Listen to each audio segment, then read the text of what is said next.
Gentlemen, behold! I have located a bunny rabbit. Really not sure where to go with that. No, I am joined I today. don't think I was hiding well. No, I'm kind of hiding in plain sight. We pretty much. freeze. It's bad. We're not very smart. So It's fine. It makes it all the easier to grab a hold of you and bring you onto streams. So, I am joined today by Bunny Blackwell, so I suppose you should probably give yourself a small introduction for people who have absolutely no idea who you are or what you do. oh gosh.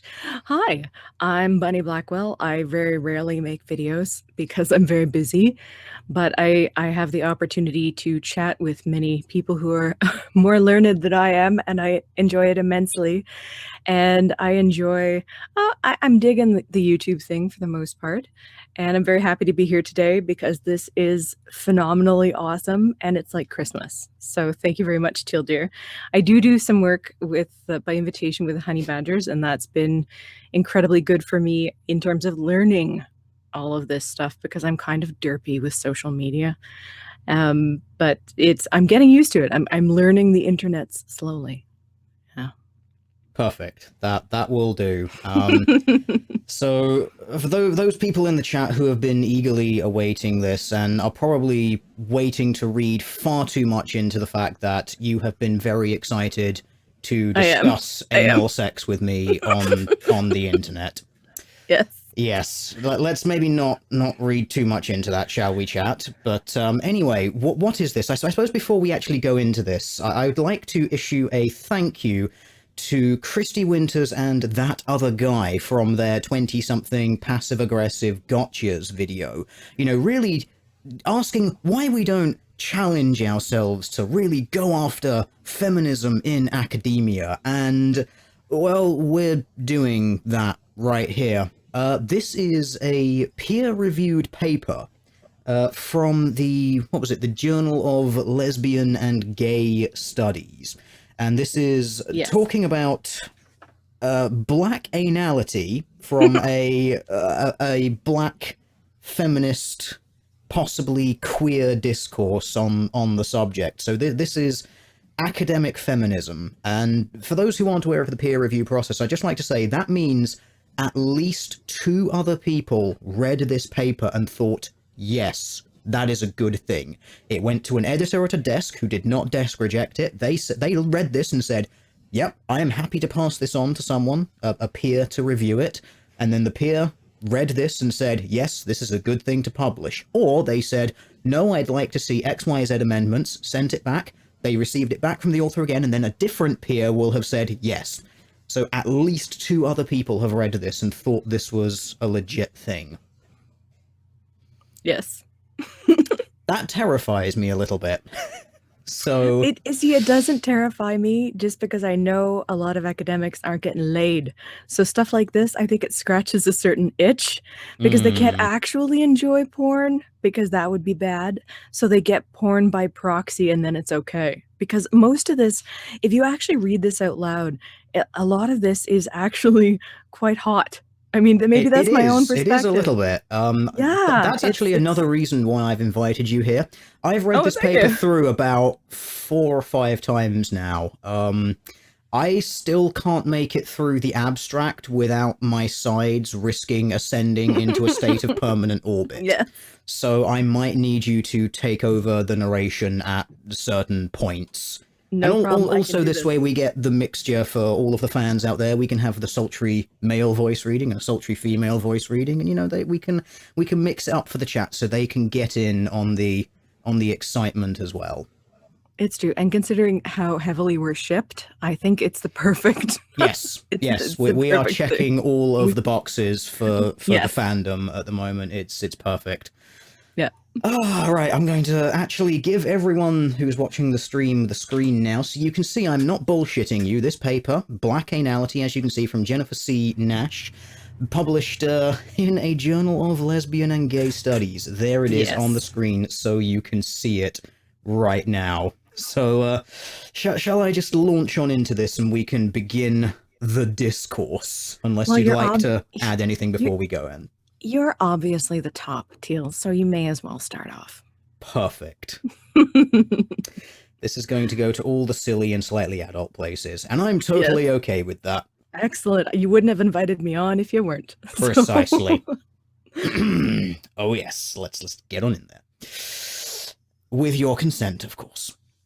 In her foundational article, Black Holes and the Geometry of Black Female Sexuality, Evelyn Hammonds analogizes black women's sexuality to a black hole. A space that appears empty but is actually dense and full. If black female sexuality is a complex and full sight, it requires critical practices that make visible the distorting and productive effects these sexualities produce in relation to more visible sexualities, and that insist on black female wholeness. Hammond's work also references another meaning of black hole, the spectre of black female genitalia, the fictive space that has long marked black female sexuality as deviant.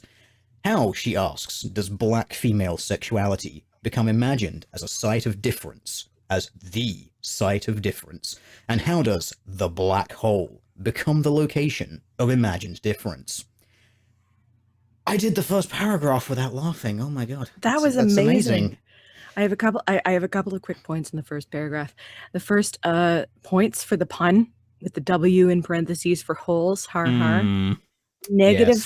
Negative fat points for dense and full, because I don't think that's what you go for when you're really looking at someone's butthole as a sexual receptacle. You want it empty.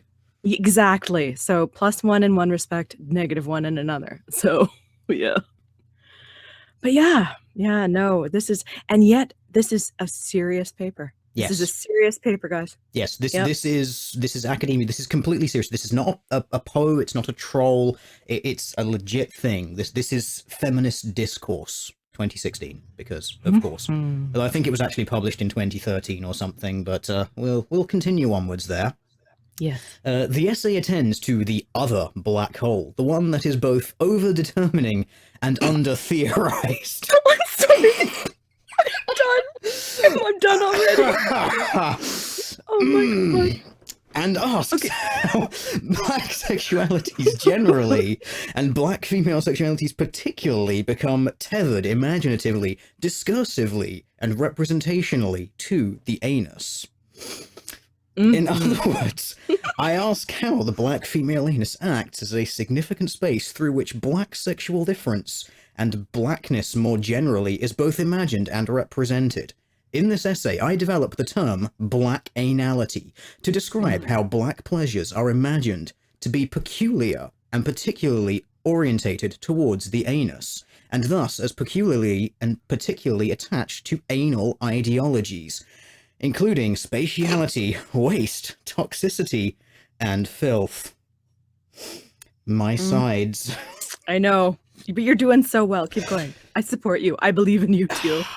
While I am interested in the production and circulation of anal ideologies and how these ideologies limit black sexual freedom, I also examine moments where black female bodies can attach themselves to these ideologies in ways that engender delight in blackness itself.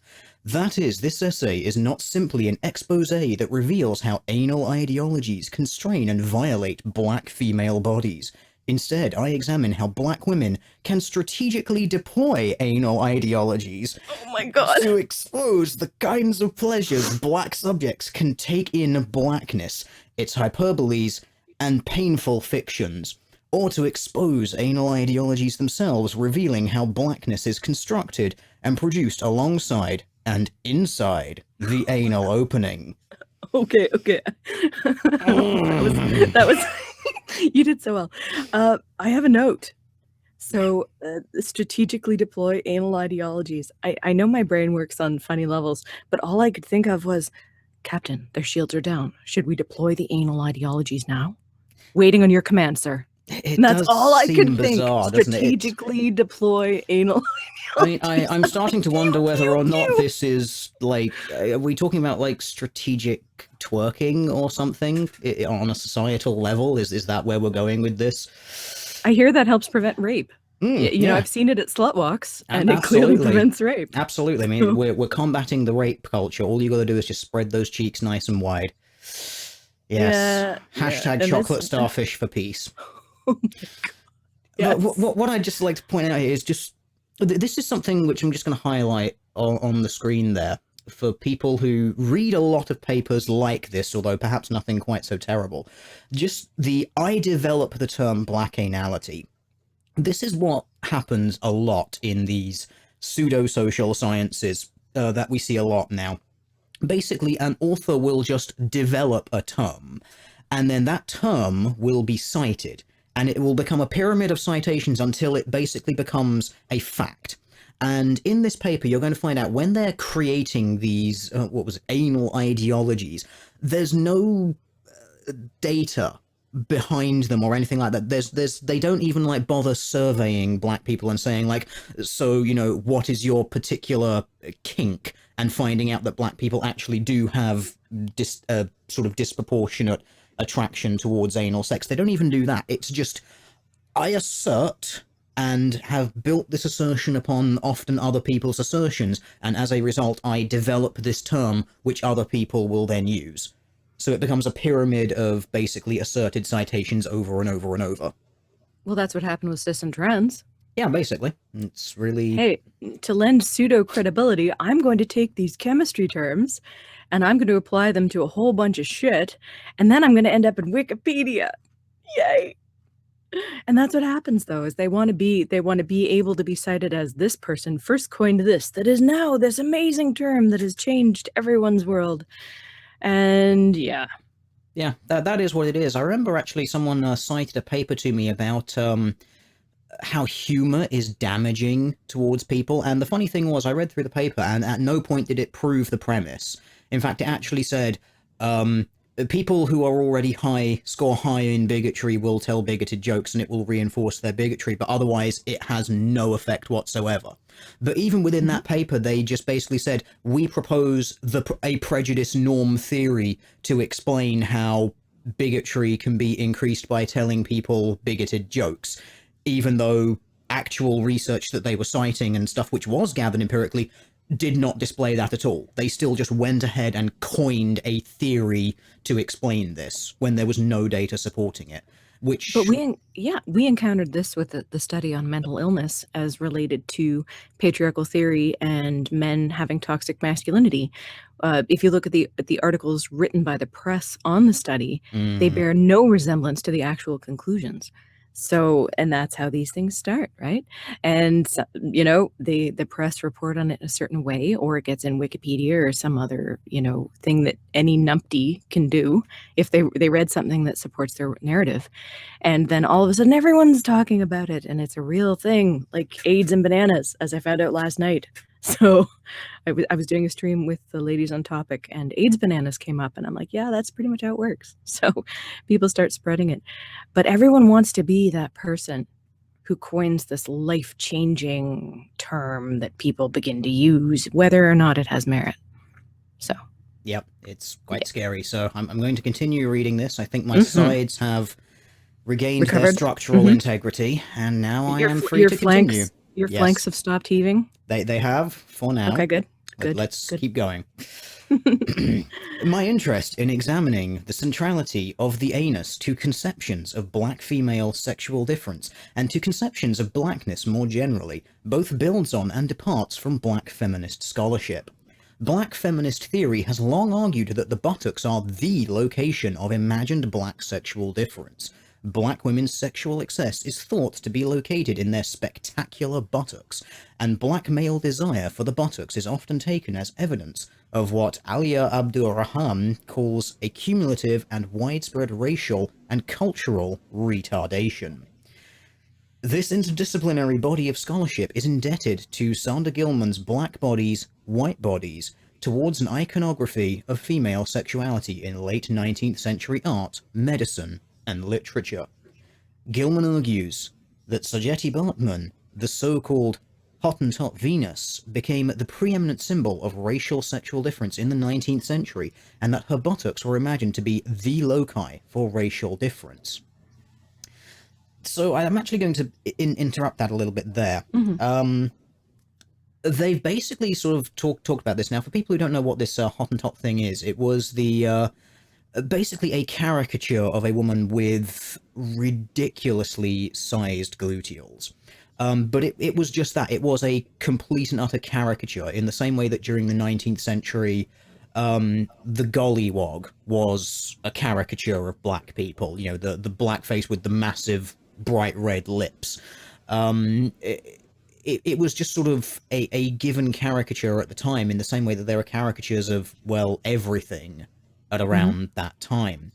And it's interesting that they bring up this idea of being a sort of cultural thing as well, which I find to be somewhat disingenuous on their part, because there is actually a very specific gene that is more prominent in certain black genetic populations. It's not a universal held by all black people. It is in people of a very certain descent, which changes the basic fat distribution around the body. I was just going to say, it changes the muscle and fat distribution. Yeah. So rather than accumulating more around the belly and the hips, it's more towards the hips and the upper thigh.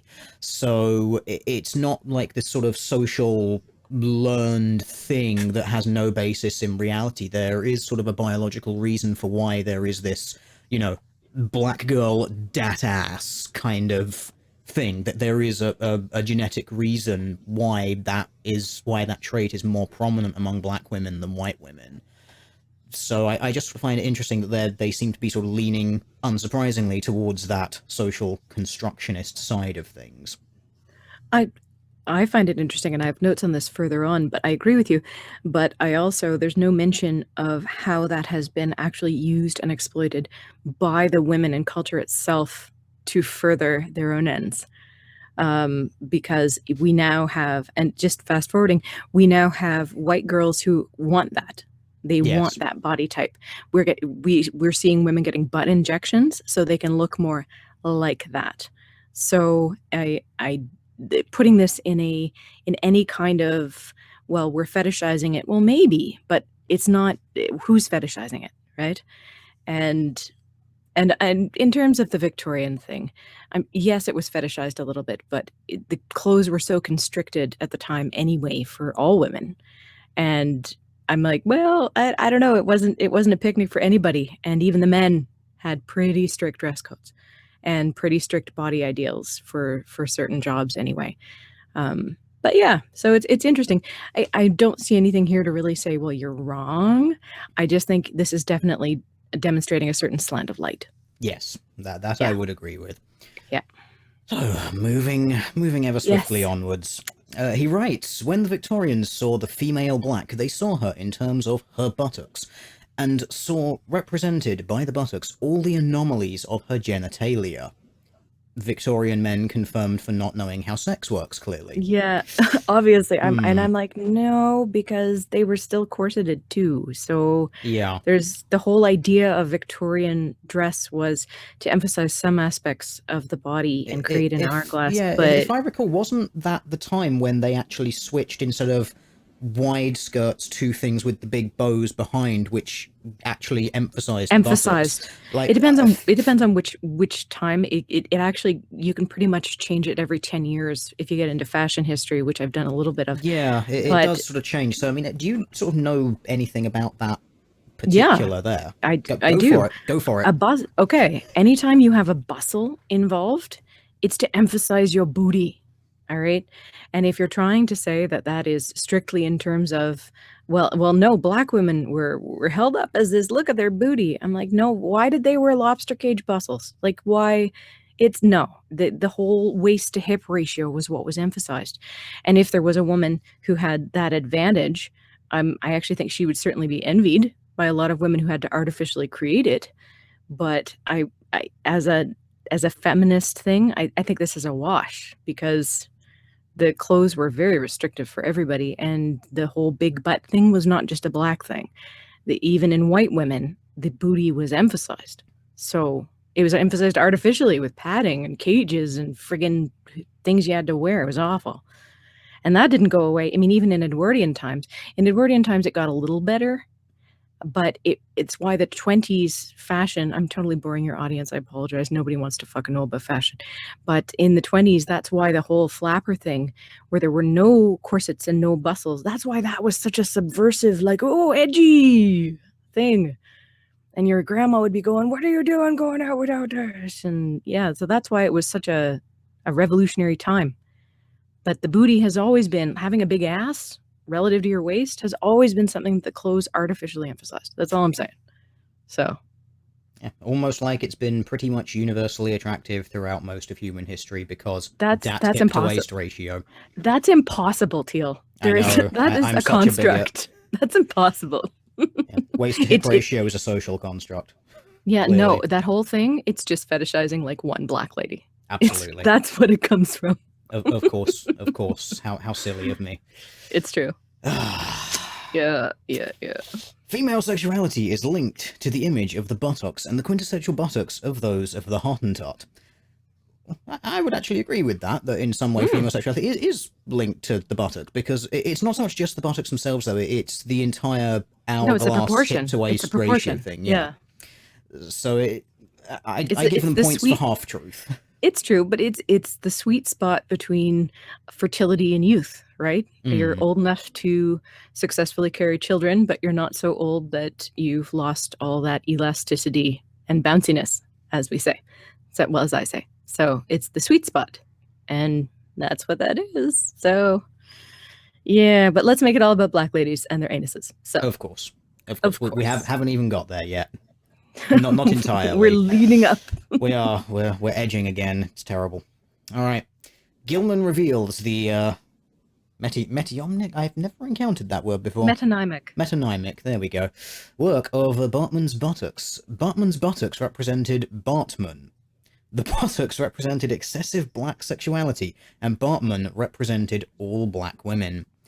Yay! Yeah, of course, because this is just what I don't get. It's literally just like, okay, you're taking one thing which was popular and saying that this was a representation of all of them. Isn't that just sort of how general fashions and trends have worked forever? Like, there's always one or two people sort of at the top of the pyramid that everyone else is trying to imitate. So I don't really find anything unusual about that particularly. No, nor do I. But what the author is doing is, because later she gets into the synecdoche of Bartman. So by pointing out now that Bartman represented all black women, she's laying the groundwork. It's sneaky. Very. Yes. Even though not all black women actually look that way. So, of course. Because some are tiny, wee, wiry things. But yes. you know. Yeah, and yeah. We can't bring up things like that though, because that would require them. That would require nuance in the situation. That thing that people like this love to shout that they need, but only when it's convenient for them. Exactly. Of course, it's all black women clearly look this way, and I realize that the author is trying to say no, I'm not saying that. That's what other people thought, but I'm like, no, I don't think that's what other people thought, because if you look at, I don't know if you've read Sir Arthur Conan Doyle. But even in his portrayals of black women, he never emphasizes their butts. I mean, I don't know any other blunt way to say that. He does not focus on their ass. So, yeah. Anyway. Just a side note, I read a lot of Sir Arthur Conan Doyle. So. Fair enough. This is why you're here. You have interests that are different to mine. So there we go. Although apparently we have come together over a mutual interest in black anality. All the strange things. I don't know, the enemy of my enemy. I think it's just a mutual love of academic bullshittery. Yeah, completely and utterly. With a tiny side bit of being a pervert, Best way to just be. A little bit. You hide it better, but I got a suspicion. So moving onwards ever so swiftly. Yes. Bartman's body, which Gilman revealed to be a master text of difference in the 19th century, has again become a master text. One that black feminists use to theorize the continued violence that the dominant visual field inflicts on black female flesh. And here we go. Yep. Black feminists, in varied ways, have drawn on Gilman's work to dispel the notion that the buttocks are merely a neutral body part, and to show that, as Patricia Hill Collins argues, a simple Google search of the term booty should dispel doubts. Many of the websites clearly link blackness, sexuality, and African American women. These scholars emphasize that the buttocks overdetermine conceptions of black female sexuality, and that the butt remains, as Deborah E. McDowell notes, the most synecdochial signature of the black female form. It's just, I can't get through just the amount of bullshit that these people put onto this. It's no, as we've already discussed, there is a genetic reason why black women are more likely to have this form, and then it becomes a, if you got it, use it. Pretty much what women have been saying since time immemorial. That's my note to this. I'm like, many of the websites clearly link blackness, sexuality, and African-American woman with respect to the term booty. I'm like, who's using the term? Yeah, it's like, who is the one who's like, oh, it's all about the booty? It's pretty much black women. Yeah, thank you. And yeah, so she got no ass and blah blah blah, and that's fine. I'm just saying it's not. Now, I will say the author does not specifically necessarily target like white culture. Like specifically, it's kind of underhanded, but I would say that when you talk about the evolution of the booty and the worship of the booty and that being a black woman thing, it's who are you looking to here? Because it's not just white Victorians. You know what I'm saying? Like, it's yeah. Have you seen Nicki Minaj? Like, that is Anaconda. That is her. You don't see Taylor Swift trying to pull that shit off, is all I'm saying. Yeah. So. It really is. It's just, if you've got it, you use it. And it just so happens that more black women have it than white women. So unsurprisingly, they use it. Thank you. As you said, there's a certain genetic phenotype that lends itself to that. And this whole study is trying to make that seem as something that is portrayed with dirtiness or filth and stuff. And I think that is tremendously insulting to people who are like, no, it's attractive or it's not. So yeah, but you gotta find patterns and everything. You do, but I just find it weird that they're basically sort of saying, oh well, black women have this and so they use it. It's like, okay, well, you're going to talk about how, tall women tend to use their legs more. You can talk about how busty women tend to wear lower cut things when they want more. You work with what you've got. It's simple as that, really. But I guess moving onwards, because they will never acknowledge reality like that. We need to go deeper inside, Till. We do. We just need to push on in there. Yeah. Oh, God. Yes.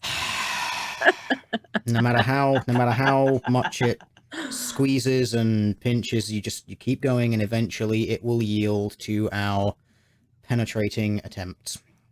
Well, bite the pillow, really. Yes. That's what it comes down to. There we go. Let's do it. Yep. Moreover, scholars including Collins, Janelle Hobson, Lisa Collins, T. Denham Sharpley Whitting, it's a fantastic name, T. Denham Sharpley Whitting, fantastic name, and Deborah Sounds Willis, very aristocratic, have all, albeit in very different ways, traced contemporary cultural preoccupations with black women's buttocks to a history of enslavement, colonial conquest, and ethnographic exhibition, which, variously labelled the black female body grotesque, strange, unfeminine, lascivious, and obscene. That's the feminist chainsaw starting up. Yeah, those aren't words that you use to describe something that's being pushed as being desirable. So it seems kind of weird. This ties into stuff later in the study as well. But this, I again, if I turn my head and I squint, I see what is being presented here. But body types and phenotypes that are considered unusual or rare are always going to be sought after by the majority of the population. As a very white, red-haired chick, if I go to the Middle East, I will be in demand, yo. Yeah, whereas here, rare traits. It's rare traits. I mean, I've known people that have gone on vacation and their very blonde wives have been, their husbands have been approached with money. And because I noticed you have a very blonde wife and she is very beautiful. And so these unusual traits are considered attractive. Why are there a whole bunch of Caucasian Western men who really like Asian chicks, right? it's these things that you don't see every day that become alluring and unusual. And this is just a thing. I don't ascribe any morality to it. It's things that you don't see every day. It's why when you look at white, I mean, you don't read fucking romance novels, I'm sure, but when you read about the white European princess, it's always the swarthy gypsy, right? Because he has unusual traits as a phenotype that are attractive, and he looks so different from everyone she knows. So when you talk about labeling the Black female body, all these things in those terms, this is, I think, a natural human thing. When it's something you haven't seen before, you're curious and it becomes interesting to you. So, and this is one point that is not mentioned in the entire study, and I've made this point in various iterations going through it, because yeah, there is a huge market for pornography that is appealing to a certain cline, featuring people who don't look like people from that cline. This crosses race, period. This isn't a black-white thing. This just crosses race. We all want to see the junk of people who don't look like our siblings, you know? So this is just a thing. And if you do want to see the junk of people who look like your siblings, I'm not even going to touch that. Shall we continue? Yes, we shall. Yes. Scholars regularly draw connections between Bartman and other black women whose buttocks have functioned as objects of cultural fascination. That's what I was saying. Including Josephine Baker, Little Kim, and more recently, Jennifer Lopez, who, despite being Latina, is interpreted through the lens of the Hottentot Venus. I love how that's become a lens. Yeah, and like none of these women totally capitalized on their bodies and appearance and sexuality in order to make money. None of them at all. Nope. Lil Kim, really? Nope. None. Jennifer Lopez. No. It's all because they're very talented people. Definitely. Well, Josephine Baker was pretty talented. We got to give her some props for that. I have no idea who that is. So really? Okay. I barely know. I don't know who. The only reason I know Jennifer Lopez is because I know Jennifer Lopez. Yes, exactly. And that's it. Otherwise, I would have no idea who this, she but is. I'm making the little hand puppet as you talk. Perfect. Lopez. Yeah, but it's not like they haven't capitalized on their exoticism in a primarily white consumer base or anything. Not at all. Nope. No, never happened. So, and I think it's fine if they want to do that. I just think that I think it cuts both ways. You can't complain about being exoticized while you're making money off of being exoticized. You know what I mean? It's like you got to get off the pot here. It's trying to have your cake and eat it at the same time. Exactly. How dare you exoticize me, but give me money because I'm a hot Latina who says papi. You know, like really? Yeah. Yeah. So really. and more power to them that they're doing this and getting away with it and making bank, but you can't then claim that it's like colonial oppression. That's all I'm saying. It's, I give these women enough credit to know exactly what they're doing. Yeah, well, they do. Absolutely. I think it would be naive of anyone to suggest otherwise, but, well, this is feminism and women can never have any power and they're all oppressed weaklings who have no concept of their own sexual marketplace value, obviously. Says all the people who have never walked into a strip club and left wondering where all their money went. Yeah. I have no idea what happened. Yeah, no, it's like I had this £200 or $200 in single dollar bills, and my God, I don't know what happened. I must have been mugged. Exactly. I was pickpocketed.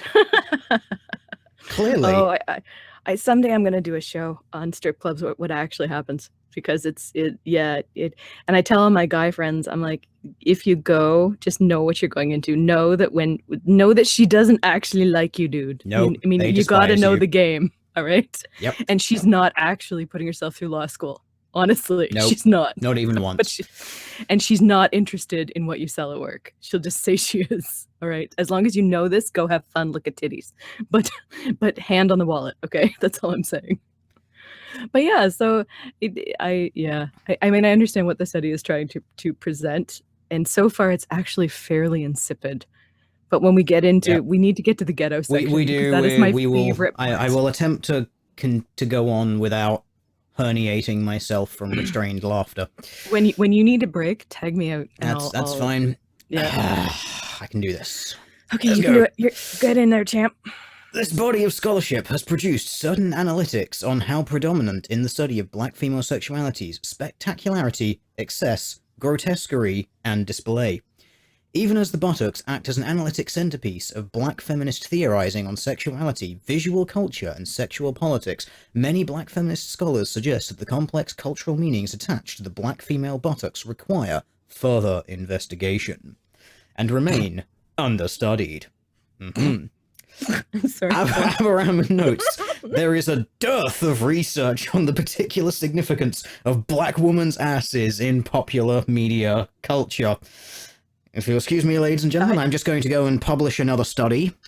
I was just gonna do that. I was just gonna need more research. Pardon me. I need some alone time to research. Oh my god. Yeah, and as for the significance of black women's asses in popular media culture, okay, look at the top 40. How many songs are about butts? That's all I'm saying. All right. And how many of them were written by women? Yes, exactly. Oh, men can't talk about. I mean, they can, but like most of the songs are about look at my butt. It's a great butt. I can't do hip hop. I'm very white. So, but yeah, it's my butt, my butt. So there's no shortage of butts. Nope. In our media. Not even remotely. No. But we will go on to consider the butts because, of course, just reminding everyone, this is a peer-reviewed paper. Yeah, exactly. Just while we're reading this, I want that in your mind that this was peer-reviewed by people. Yeah, spoiler alert, peer-reviewed paper talking about tossing the salad. It's fabulous. Very little attention is paid to the implication of this ass-centricity on wider conceptions of black sexuality and identity, including for black men who are pathologized for desiring black women's purported excessive asses. Wait. I thought black men were being pilloried right now because they liked white women. I read that. Is that not a thing anymore? I don't know. Well, I guess... Are black women no longer mad at black men for going after white women? I don't know. I guess black men just can't do anything right, clearly. Like, well, they're men. If they're attracted to anything, it's because they're terrible people, clearly. Yeah, obviously. It's damned if you do, damned if you don't, if you're a black guy, frankly. Yeah, it's true. So, are you attracted to something? God damn it, you are a terrible, terrible person. Yeah, that's kind of across the board now, though. Yeah. You're attracted to your own race. You're racist. You're attracted to another race. You're fetishizing them. Yeah, you can't win no matter what you do. You're attracted to your own gender. And, well, what about trans? And I don't know. It's like that, would you date a blah, blah, blah person? Whatever it is, you're doing it wrong. When it comes to sex, you're doing it wrong, no matter what, because feminism. Exactly. It's all exploitative, and it all needs to be pointed out somehow. Because if I'm not having fun, nobody can have fun. That's really what it boils down to. Feminism in a nutshell, ladies and gentlemen. There you go. Continuing ever onwards, otherwise we're never going to get through this because it's so many silly places we can go. Similarly, Hobson notes the meaning assigned to the aspect, the buttocks, of the black female body has a long and complex history, a history worthy of further investigation. There's so much further investigation that these people are doing. Yet I argue that rather than focus more attention on the buttocks, attention that often serves only to reify the buttocks as a material site of difference, black feminist theory can productively shift inward towards the black female anus, interrogating the meanings generated through this space, and exploring how black sexualities are imaginatively and representatively linked to the anal opening. Indeed, considering black anality and how black and anal are often rendered synonymous on black female flesh opens up a set of new analytics for black feminist theory, waste, toxicity, and filth. Moreover, considering the spatiality of the anus allows black feminist scholars to consider how black female sexuality is imagined to be rooted in, and perhaps generative of, certain kinds of filthy spaces, particularly the ghetto. Importantly, these new analytics open up ways to understand black sexualities that prevailing analytics focus on excess cannot fully theorize.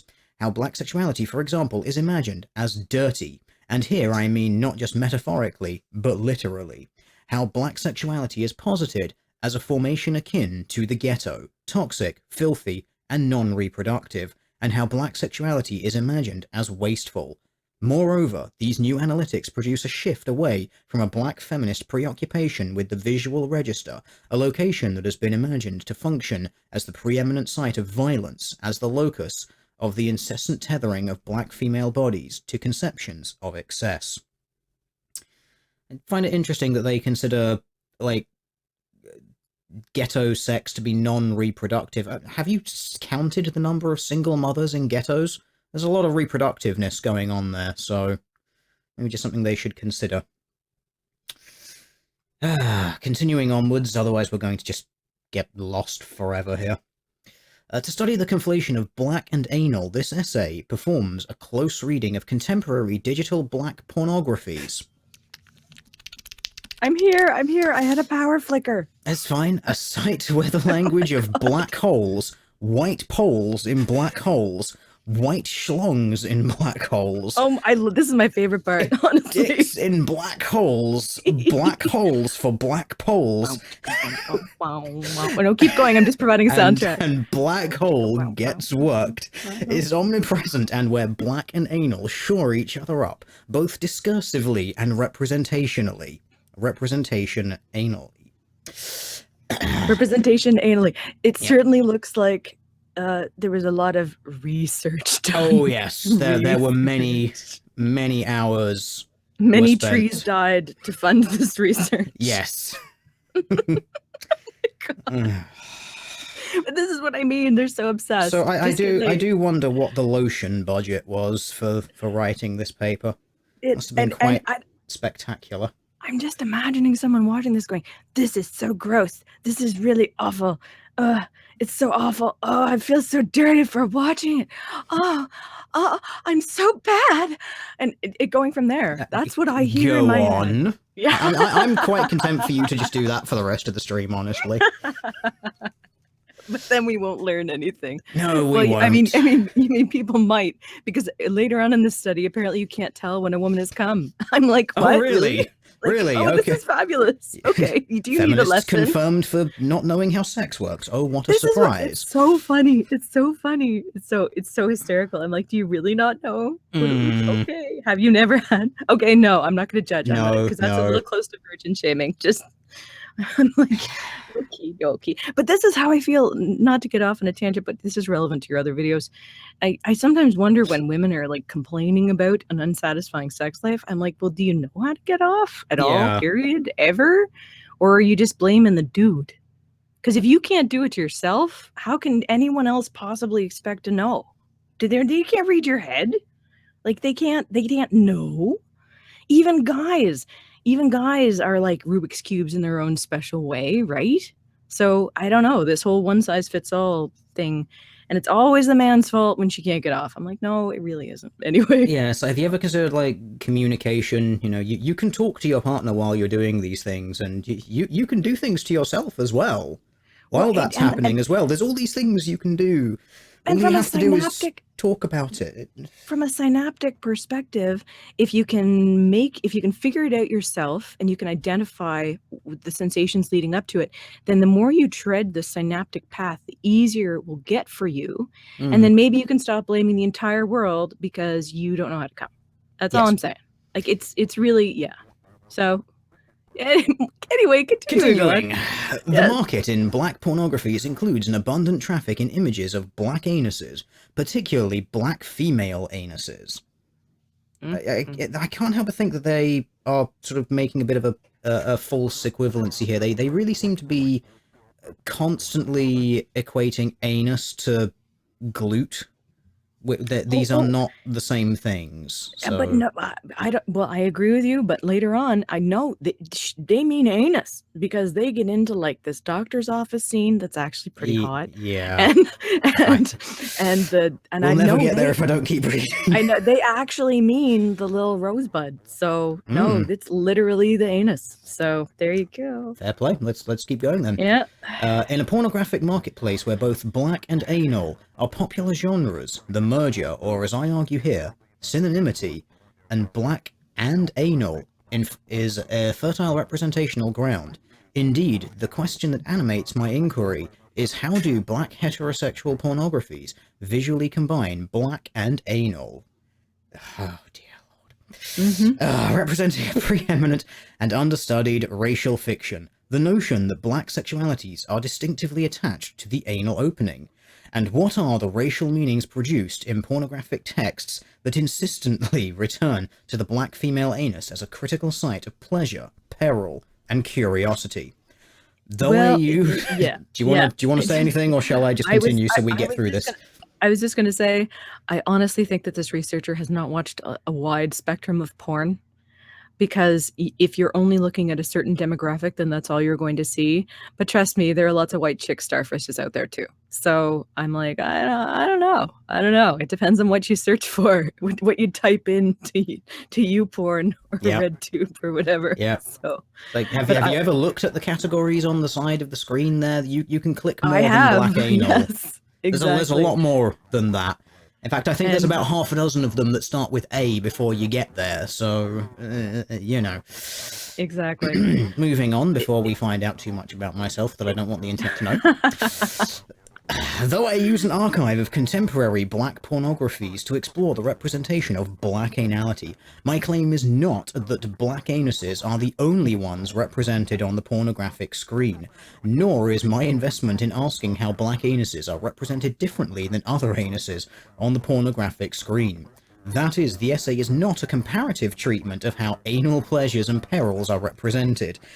Instead of presuming the pornography treats black female bodies or anuses worse, because of course, a term that Angela Harris critiques, I ask about the specific strategies that black pornographies deploy to shore up the synonymity of black and anal, and suggest that tracing these strategies is crucial to let's try and read that in English. Tracing these strategies is crucial for understanding how black and anal are linked outside the pornographic lexicon, and for understanding how conceptions of blackness are produced and reproduced in and through black female anuses. Least sexy sentence ever. Like... If my work pushes the borders of black feminist scholarship, it also engages queer theory, which has, in varied ways, emphasized the queerness of blackness. While I draw on an interdisciplinary body of work that has marked the queerness of blackness, make it a double, I depart from the tradition, instead drawing on Abdul Rahman's insight that notions of an ass-centered or generally anal sexuality haunt even heterosexual desiring and coupling between black people. I read the construction of black anality alongside the spectacular discursive heterosexualization of anal sex while considering the role that racialized pornography has played in both shoring up the heterosexualization of black sexualities and unsettling it. I situate the pornographic representations of black anality alongside a veritable industry of heterosexual anal pedagogies. Texts instructing heterosexual women on how to enjoy anal sex. Texts instructing heterosexual men how to enjoy being anally penetrated by their female partners. Would you like to put the music on while we're doing this? It's in my head. Texts instructing black women on how to enjoy the backyard boogie, and popular articles normalizing heterosexual anal sex. My claim is not that heterosexual subjects have only recently started pleasurably practicing anal sex. Rather, I argue that the discursive and representational regimes surrounding heterosexuality newly and insistently include anal sex, empathetically claiming the practice as part of a normative heterosexual repertoire.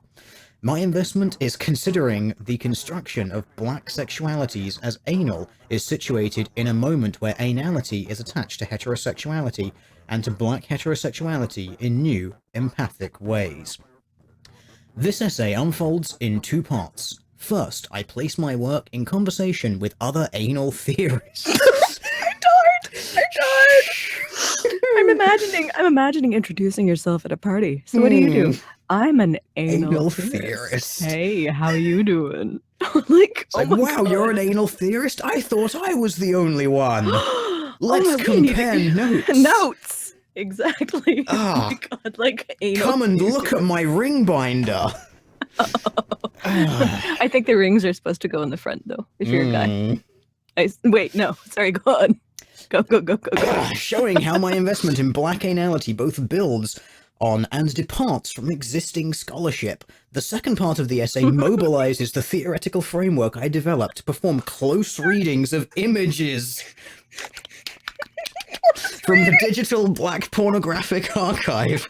My close readings, my very close readings, Very where close. I pay a lot of attention. I rewind, I Focuses- slow it down. Mm. You know? On two representational modes through which blackness and anality become tethered. The production of anal space is analogous to ghetto space and the representation of black sex as wasteful.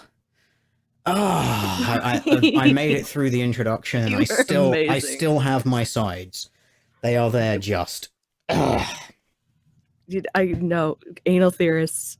I need a name tag that says, "Hi, I'm an anal theorist." It would be amazing. It would be amazing at school, actually.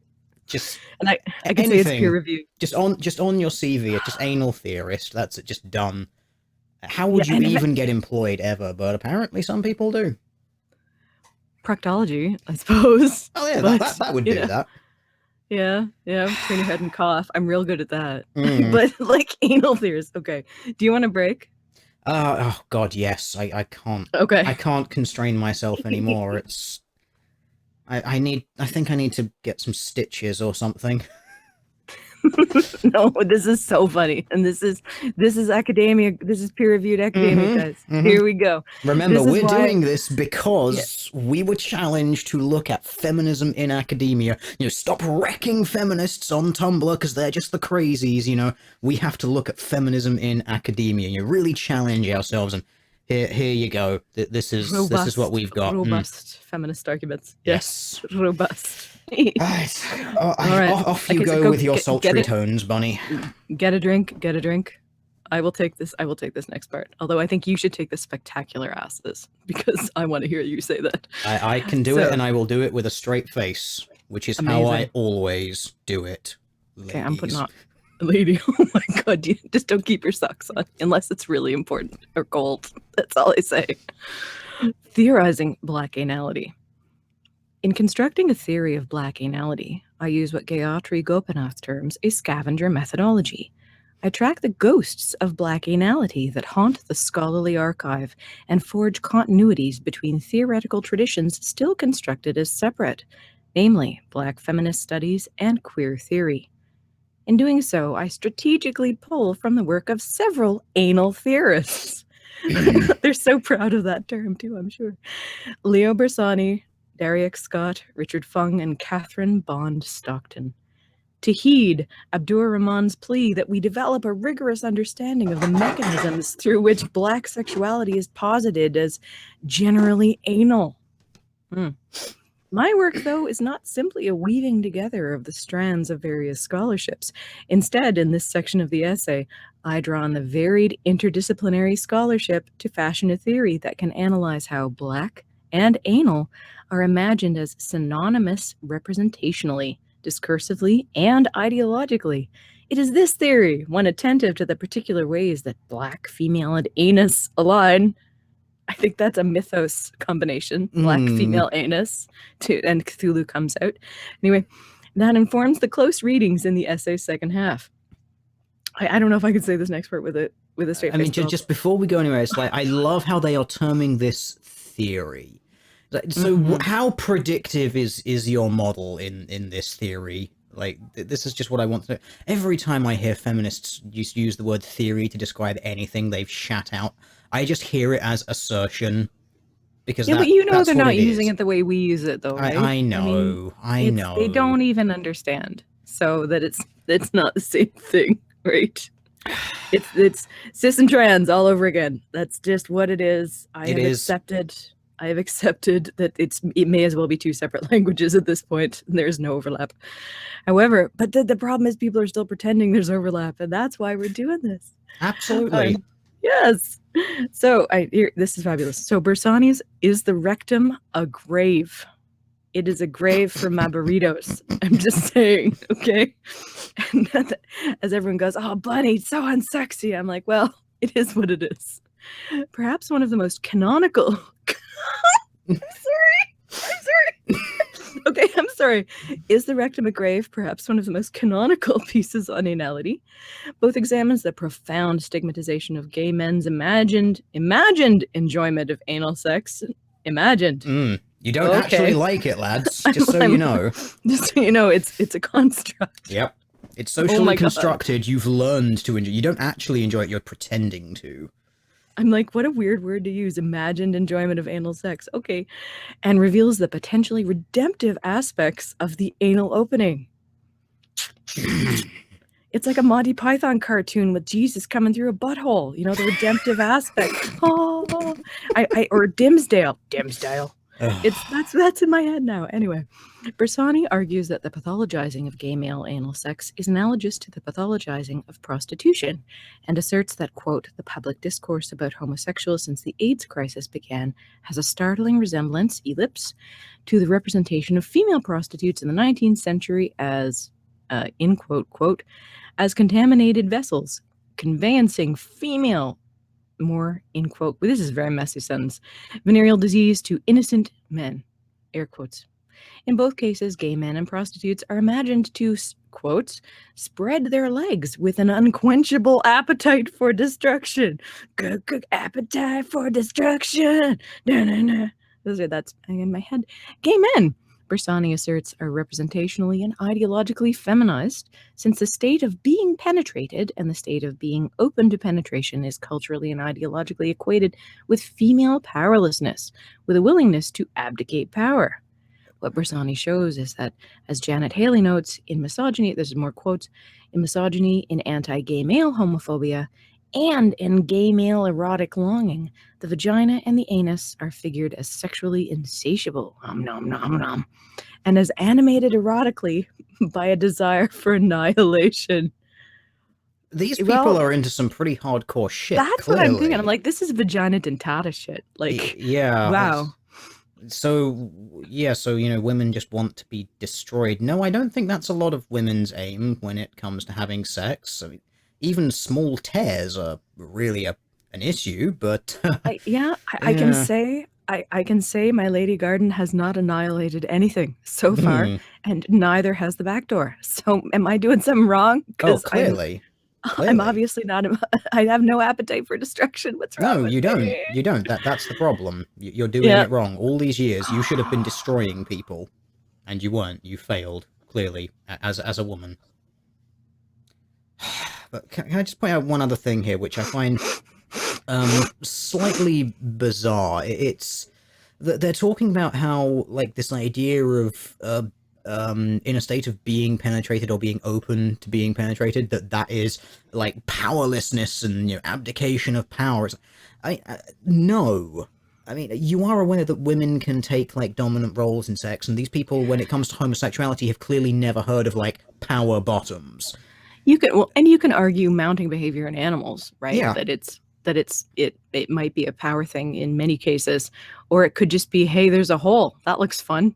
Yeah. You know, which also happens. Yeah, it's like it doesn't have, not everything has to be a power play, but no, it does doesn't. if you're a feminist. Sometimes it could just be, hey, it's a hole. I have 10 minutes. What are we doing? Yeah. And no, you're exactly right. And to me, of course, casting the orifice as necessarily the weaker party. I'm wondering if these people have actually ever engaged in sexual dynamics at all, because short of actual forcible rape, the person holding the hole actually has a tremendous amount of veto power. Yes. So anyway, moving on. So we know where they're coming from now. If Bersani reveals that gay men are culturally feminized, I'm still stuck on annihilation. I feel as a woman, I need to start. I need to be cuntzilla and to start knocking over cities. I need to somehow manage to do that. If you could just, like, find a really tall building and just envelop it. That would probably do it. Like I will. I mean, maybe you can just I will like begin. start something small, like bar Can we? stools, and get those Yeah. out the way and Oh build well. up. Okay. I will begin practicing after the stream, and you can all send me flowers in the hospital. So that's where I'm going to end up. Oh my god, I'm just like appetite for destruction, desire for annihilation. I'm like, this is the language you're using about holes, really? Okay, you have some weird fucked up fetishes, and that's coming from me. So anyway, okay, culturally feminized. But he also positions the male anus as an entry point into a kind of productive and redemptive passivity. Okay, so maybe it's not all appetite for destruction. Gay men's obsession, this is a sidebar, gay men's obsession with sex, well, I mean, a long quote, far from being denied, should be celebrated, not because of its communal virtues, okay, not because of its subversive potential for parodies of machismo, not because it offers a model of genuine pluralism to a society that at once celebrates and punishes pluralism, but rather because it never stops representing the internalized phallic male as an infinitely loved object of sacrifice. We're back to destruction, guys. Seriously, you have some death ideation in here. Male homosexuality advertises the risk of the sexual itself as the risk of self-dismissal, of losing sight of the self. And in so doing, it proposes and dangerously represents jouissance as a mode of ascesis. I'm going to use you big lose words in sight this. of it. So is Yes. that you stare too long into the eye and you just get sucked in there? That's that where we're going with this? Well, it's not a good idea because it stings if it gets in your eye. But other than that, I'm calling Mercedes Carrera. She might be able to talk about this more than me. Yeah, but yeah, they're all over the place in this. But continuing, Bersani proposes an anal ethics. Oh, so we've got anal theorists. Now we've got anal ethics. Amazing. We should just open a school, you know? Yeah. For anal studies. It's the new PhD, where the imagined location of gay male shame, the anal opening, is a site of productive and transgressive self-shattering, and where the rectum acts as a grave, where ideas of selfhood are productively and perhaps pleasurably buried. Of course, this kind of redemptive and promising self-shattering that Bersani traces seems exclusively attached to gay men's anuses, and the possibility that female anuses could also be locations of this transgressive self-shattering remains untheorized. Well, get on it, you anal theorists. Jesus Christ, what are you doing? I know what you're doing. You're researching porn. That's what you're doing. So, Richard Fung's... I'm so sorry. Say it with a straight face. Okay. It's so much better that you're saying this bit as well. Off you go. Thank you. Okay, I won't let you down, Teal dear. Richard Fung's, quote, "Looking for my penis, the eroticized Asian in gay video porn," which is, there's so much wrong with that title, but also turns its attention to the cultural meanings of the anus. Yet I'm sorry, did they seriously make a small dick Asian joke? Oh my god, really? Mm-hmm. Oh my god, I'm so happy right now. Sorry. Yet theorizes pornographic productions of racialized analities. Racialized analities. Drink. We need keywords to drink. Fung carefully traces the racialization of the bottom and argues that on the pornographic screen, Asian and anus are conflated. Such that pornography privileges the penis while always assigning the Asian the role of the bottom. I love how they have a citation for that. I know. Is that a RedTube link? That's what I need. I didn't print out the citations because they were too long, but and in my brain, of course, going with the looking for my penis, I'm like, maybe the cameraman didn't have a zoom lens, so you got to be the bottom. That's where they're going with it, guys. I am not saying this. They have said this. Okay, looking for my penis as the eroticized Asian. Seriously, I did not say this. This is them. In short, pornography feminizes Asian men. Here, Fung sounds in the register of Bersani such that Asian becomes shorthand for bottom. Where Bersani sees anal penetration as a locus of productive self-shattering, Fung sees painful humiliation. Now we're talking. Racism, not so much for the racism, and the production of racialized economies of desire that, quote, secure a consensus about race and desirability that ultimately works to our, in context, Asian American men's disadvantage.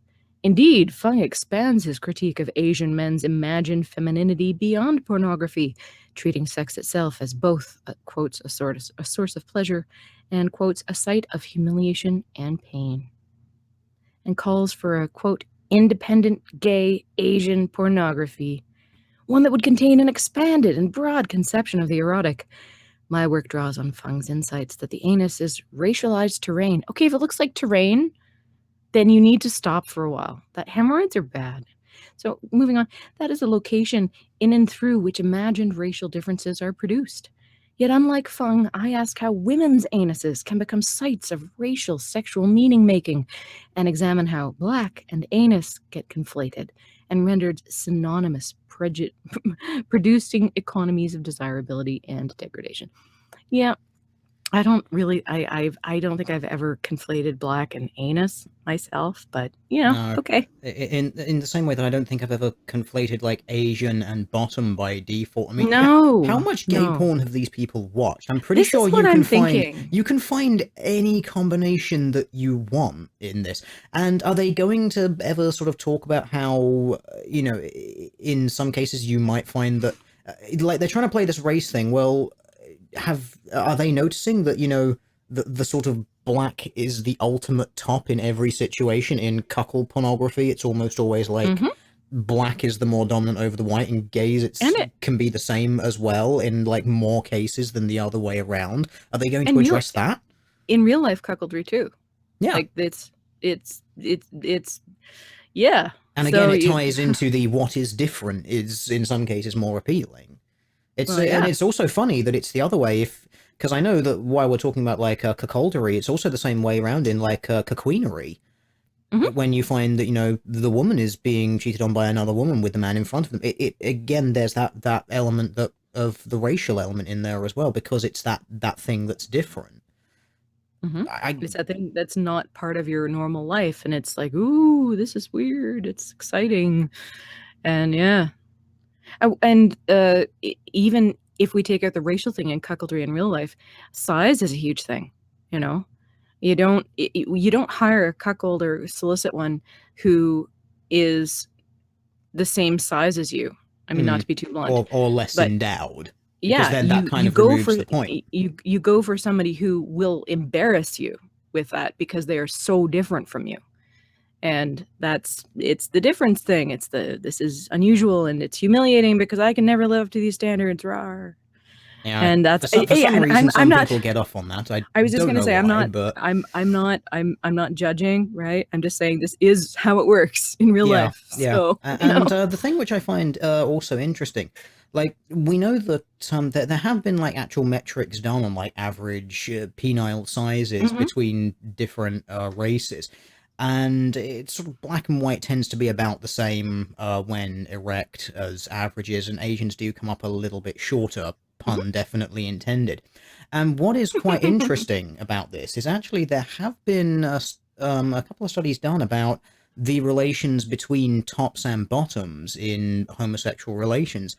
And you can ask Gadsard about this because he's the guy that I'm quoting on this, because it was something he Hmm. brought up with a chat he had with Milo. And one of the things that was a constant measurement of whom was the penetrator and penetratee was that the penetrator always had the larger penis of the two.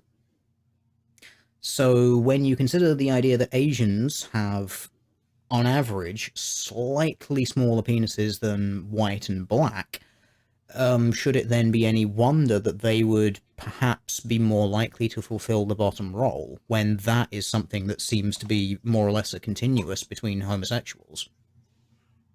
Hmm. But if you get So in into that the case, it's a kink, no, self-selection it is. It pattern. is. It could be a So it's not. self-selection. So it's not about racism in that instance. That could be a pattern of self-selection, but they are making the presumption of racism. Exactly so. It could just be a physical self-selection thing because there are some physical things to take into account. But if you get into the kinky end of gay porn, you will see Asians who are tops, Hmm. and because it's not just about the fucking, it's about everything else as well. So it's about how it is set up, how the power dynamic is set up. There's a certain There's a certain school of fetish kink that enjoys being humiliated by someone who has smaller genitalia, because that's like extra bad and shameful, apparently, for that particular mindset. I'm telling way too much about what I do with my spare time. Okay. But so there's, as you say, you can find anything, and you can go across, you can find anything if you want. That's all I'm saying. So, and what is one person's trash is another person's treasure. Yep. So and this moving is absolutely trash what we're reading. Yes, it is. But at the same time, it is also treasure. Well, I love, we need to get to the doctor scene, because that's, Yes. I need you to read that for me, though, because it's Christmas, please. I will grant you that wish. Thank you. Read us ever onwards, and we'll get there. You onward. Like Bersani, Scott examines the productive and potentially pleasurable location of the bottom. Potentially pleasurable. For Scott, though, bottom refers to both the nadir of a hierarchy, a political position, possibly abject, and ellipse, a sexual position, the one involving coercion and historical and present realities of conquest, enslavement, domination, cruelty, torture, and so on. Bottoming, then, is not simply about an anus that is penetrated, but also about social subordination and quotidian and spectacular acts of racial violence. They are still doing this thing where they are presuming that it's a power play. Yeah, exactly. For Scott, the bottom is a site of black pain, but it is also a locus of counterintuitive black power, which is kind of what we talked about earlier. Yeah. And complex black pleasures. His work carefully traces uncomfortable moments, like the backseat of a car. Sorry, that's such a butt sex joke. Uncomfortable moments, when black men take pleasure in bottomness, in both sexual and racial humiliation and degradation, and locate power in abjection. We just talked about that too. So you can't, so at least they're bringing this up, that it's not always black and Asian and white and peen. There's so much more going on.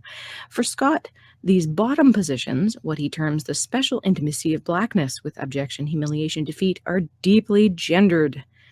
Indeed, the counterintuitive black power that his book exposes seems to be one that black men can put to use. He notes the centrality of men to his study. The abject as a mode of working with blackness need not necessarily privilege masculinity. Thank you! Vexed or otherwise, nor need it center male actors, subjects, or characters, though this study does both. It does both because it originates in a conversation with work in the fields of gay male and black queer studies, and with the study of black masculinity having its origins in black feminist critiques of masculinism, and also because of the usual, essentially arbitrary limitations on project conceptualization, an arbitrariness that cannot but betray a masculinist tilt on my part, at least with regard to this project. So a lot of kind of talking around things there. Though Scott acknowledges that the bottom powers and pleasures he traces could be experienced by black women, they remain the largely absent subjects of his book. And people also realize that sometimes you'll keep a bottom with a big dick to be your bull, right? This is just something that occurred to me from our conversation before. So the power dynamic can actually go with the big dick being the bottom to service. Anyway, moving on. If fuckedness is a location of both pain and redemptive possibility, Scott's book begs the questions: what are the ways that black women's sexualities and subjectivities are tethered to the anal opening? I don't want nothing tethered to my anal opening. And what are the perils and freedoms that come from that attachment? What are the bottom pleasures, pains, and powers that black women experience? And in what ways is blackness constituted by black women's imagined intimate attachment to the anus? My work then takes Scott's investment in the messy nexus of I'm sorry, I got so far. Messy nexus. Seriously, choose like phrasing. Messy nexus. The messy nexus of power, pleasure, and anal politics. Anal politicians. This is what I mean. The messy nexus. I'm like, they did that on purpose. Come on. They did. Thank you, writers. That was good. And centers the subjects whom his book largely ignores, asking about the distinctive ways that black women's bodies become attached to anal ideologies. Here we go. Now we're getting into the fun sucker, Bert. If my close readings are informed by the work of 3 preeminent scholars of male anality who examine the pleasures and pains of bottom locations, they're particularly indebted to Catherine Bond Stockton's work on the switch points among Black, queer, and anal, and her investment in carefully tracing Black anal sexual economies and examining the construction of Black anal spaces. Stockton's like phrasing all through this, honestly. Like this is the most memeable academic paper I've ever read. This should be a drinking game. The Black anality drinking game. Okay, anal theorist, strategic anal ideologies. This could be so fun. Really, it could. Oh my god. Stockton's project, Beautiful Bottom, Beautiful Shame. Asks about the value of debasement and examines why certain forms of shame are embraced by Blacks and queers, and also Black queers in forceful ways. The answer is because they're fun. Okay, because they're consensually choosing. They enjoy them. Yes, because they enjoy them. And you don't need to know why they enjoy them, and you don't need to involve yourself with why they enjoy them if it is consensual adults. So it really is not your problem. My work is particularly indebted to her reading of Toni Morrison's Sula, which treats Morrison as an anal theorist drink, effectively placing Morrison in conversation with Freud, who draws connections between, quote, the bias against queer anality and against its pleasures, and the stigma of people who live at the bottom of an economic scale. Hey, drink again, we're bringing class into it. Awesome. So poor people enjoy buggery more than rich people, or something. Or something, exactly. This is where we're going with this. Stockton's point of departure is an analysis of the name of the neighborhood that it is at the centerpiece of Sula, the bottom. Jesus is on my toast. Look at this. It's named the bottom, and we're talking about bottoms. It's a pattern. For Stockton, the bottom links the imagined filth of both queer sex and Black social and economic marginality. In short, the bottom offers a theory of anality, one where the anus becomes a lens through which one can read, quote, major patterns in Black history, Black labor history, Black folks' migrations, signs of Black gender, and the tender matter of racial castration. Okay, bitch, if you can see that in some person's ass, you need to put the drugs down. Yeah, all right? I just have the TARDIS. I just have the beautiful image of that meme. Like, instead of opening a book, spreading some butt cheeks, and just saying, "What the fuck am I reading?" Exactly. I want to research major patterns in Black history. Bend over, buddy. It's all there. It's fantastic. It is. This is so memeable. Oh my god. I want to distribute this to everybody so they can. The look at anus it over becomes Christmas. a lens. Yep, there we go. Chat is in on it. The anus lens. It is the anus lens. It's like the villain's crystal ball, and it's Goatsy, you know. So I need Goatsy, but with the Minecraft portal to the end in the middle swirling with its magic. That'd be amazing. Oh my god. Okay, we need to get this. Okay. And then we continue with the anal window. Like Stockton, I use the anus as a window. Literally written here, guys. Literally written. It is the anus as a window. I just went lightheaded. Everybody needs an anus as a window. Everybody needs an anus.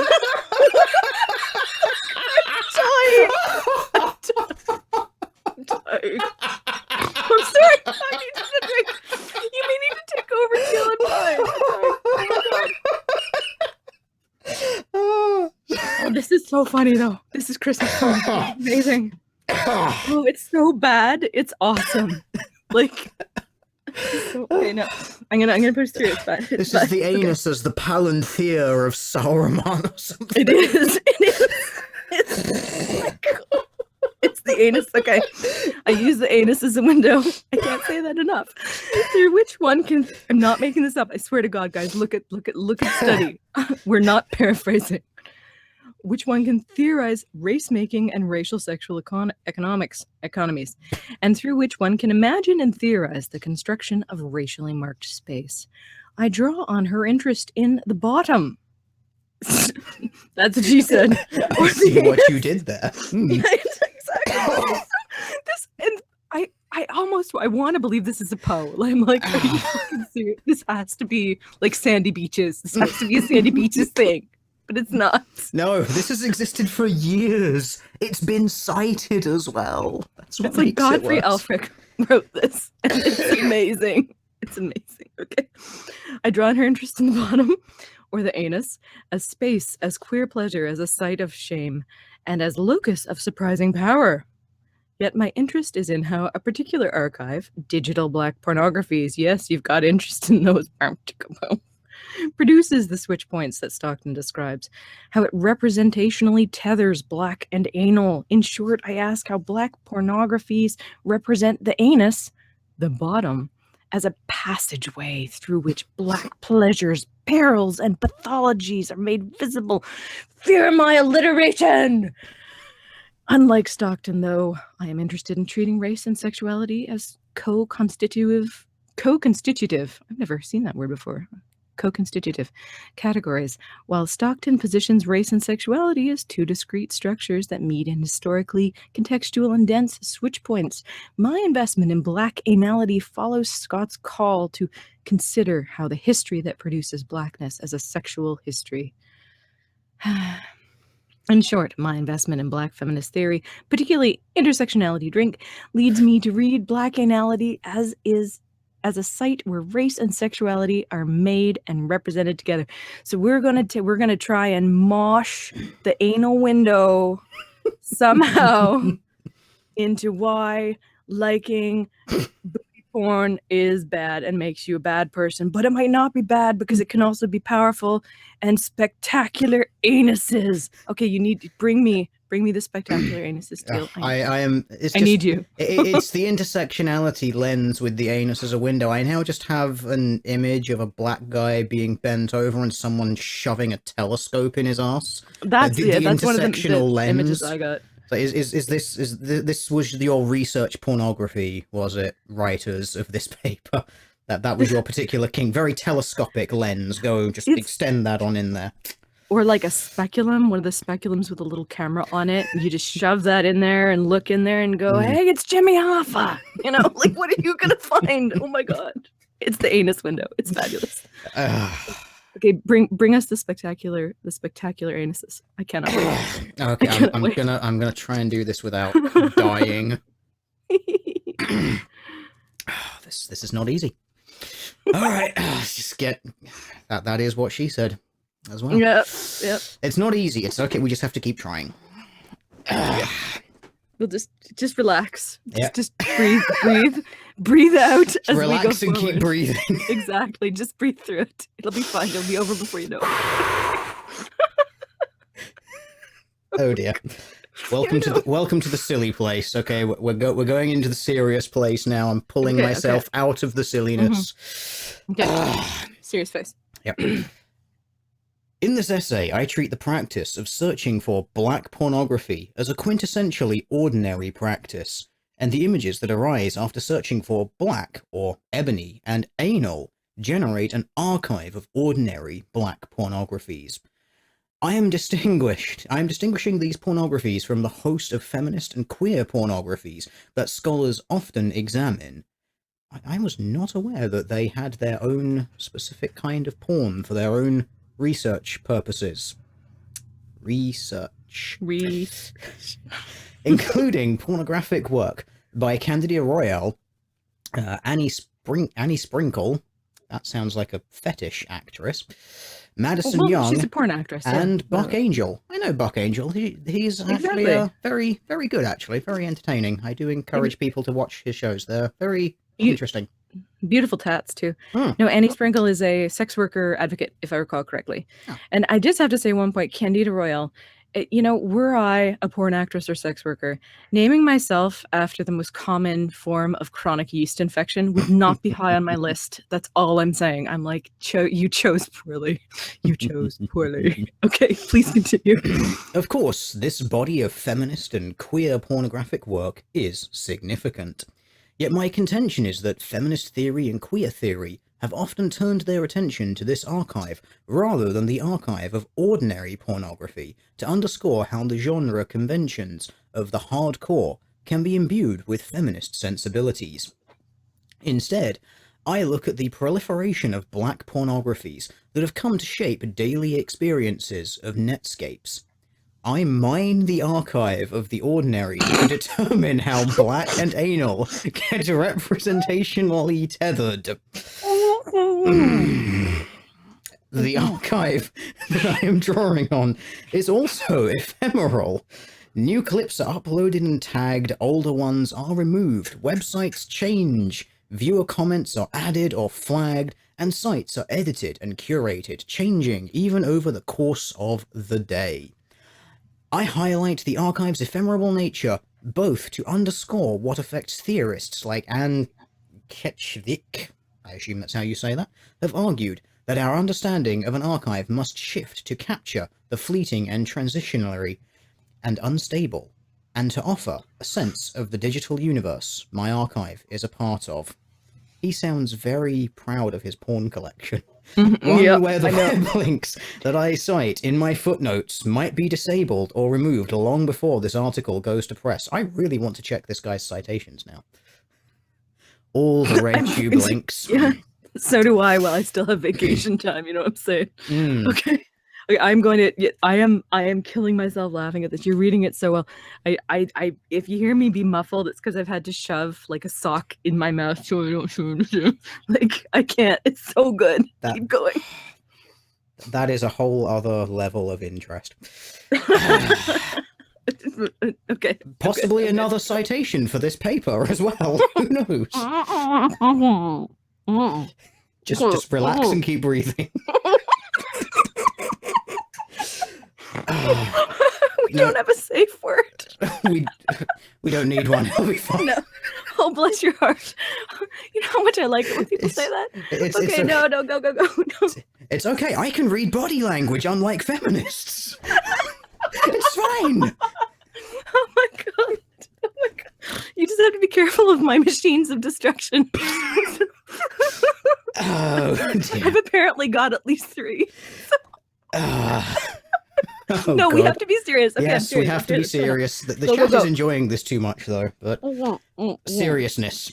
Yep.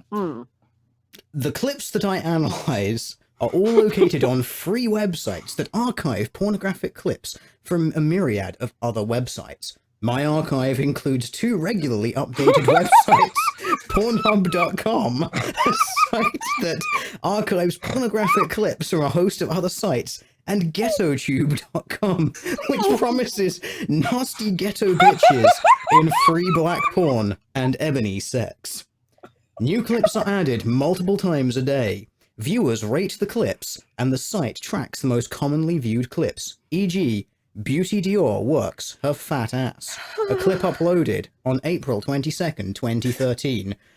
Oh god, had 1,400,000 views on the day that I checked. And refreshed. And refreshed. Many times. And downloaded feature reference and printed out stills from. I also reference ghettopain.com. Oh, man, this can't be serious. This has to be a poet at this point. It has to be. Oh my god.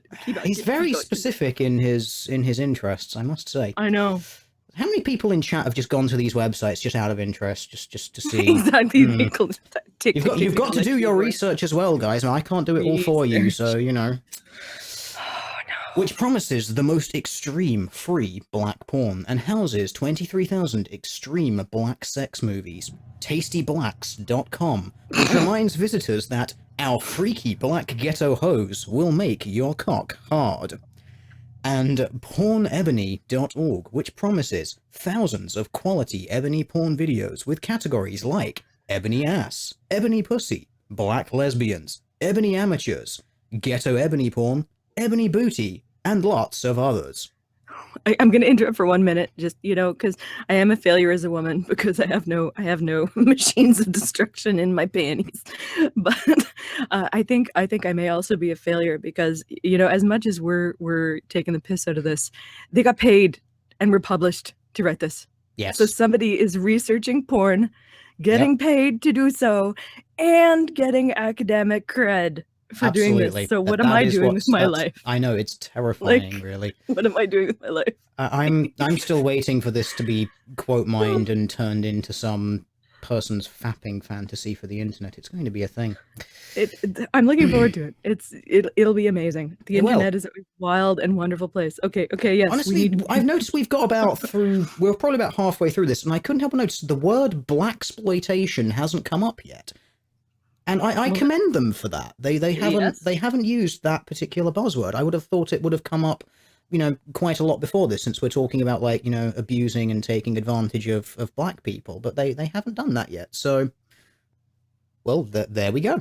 This is what I mean. I actually think that the person who wrote this just wanted to watch a lot of porn. Yeah, it really does sound like an excuse. Oh, and it gets hot in the next few pages. It gets real hot in the next 3 pages, guys. So if you need to take a break and get comfortable and undo your pants, now is the time to do it, because it's going to be amazing. All right, let's continue. This portion of the essay closely reads this archive to trace 2 representational modes through which black anality is reproduced. First, I examine how black pornography constructs the anus as a racialized space, one analogized to other racially marked spaces. In particular, I interrogate how the language of ghetto, which permeates black pornographies generally, and black anal pornography specifically, is produced in and through the location of the anus. My emphasis on the anus and the ghetto as analogous racialized spaces indexes a larger argument that analysis of black sexualities rarely attend to the spatial constructions of black sexuality and the host of ways that black sexualities are imagined to be pathologically related to spatial formations. Second, I examine how black sexuality is constructed as wasteful through its intimate connection with the anus. Here I attend to how black sexualities are constructed as scatological and filthy, as non-reproductive and as excessively capitalized, said the author, repeating themselves again and again and again. When are you going to do it? Anytime now. Although I'm enjoying the trip, I'm not gonna lie. Oh, and the notes I had for this is, okay, so you're trying to relate ghetto as a spatial thing to black anuses, and I got to thinking, I'm like, so the fuck do I have a haggis shop back there? Like, it's an oppressive colonizer. Should I name my little starfish Ava Braun now? Like, what does mine represent? Did I discover Labrador? I don't know. I think this is so weirdly reaching. It really is. It's basically just like the world is controlled by your asshole or something. And how your ass reflects the world. It's really bizarre. It's just trying to link disparate things that seem to have no particular link to them at all, really. Yeah, I have no telecommunications satellite link in my butthole. You will not see anything you want to see if you look into it. All right, nothing. There's nothing. Just look the back of my head. All right, just look up, eyes up. That's all I'm saying. So, oh my God, but it gets better. The relating, and this is fabulous, because I can't wait to hear you say these porn names, Teal. I'm not gonna lie, because I am going to do it with a totally straight face. Okay, because I'm I can. Okay. I'm going to school myself in it, and it's going to be great. You have the discipline. Yes, I do, and I am willing to inflict it as necessary upon this paper. Oh, yeah. Let's do it. Someone's going to take that out of context. This entire paper is a giant quote mine. Or is it in context, too? Okay. I don't even know anymore. It's very deep in context sometimes. Yes, exactly. Very deep. I'm still breathing. Okay. Yes. You can still go deeper, though. Okay. I can, but for now, I think I just need to keep my context in 1-inch clockwise circles. Okay. And the sock is coming back. You have to go on.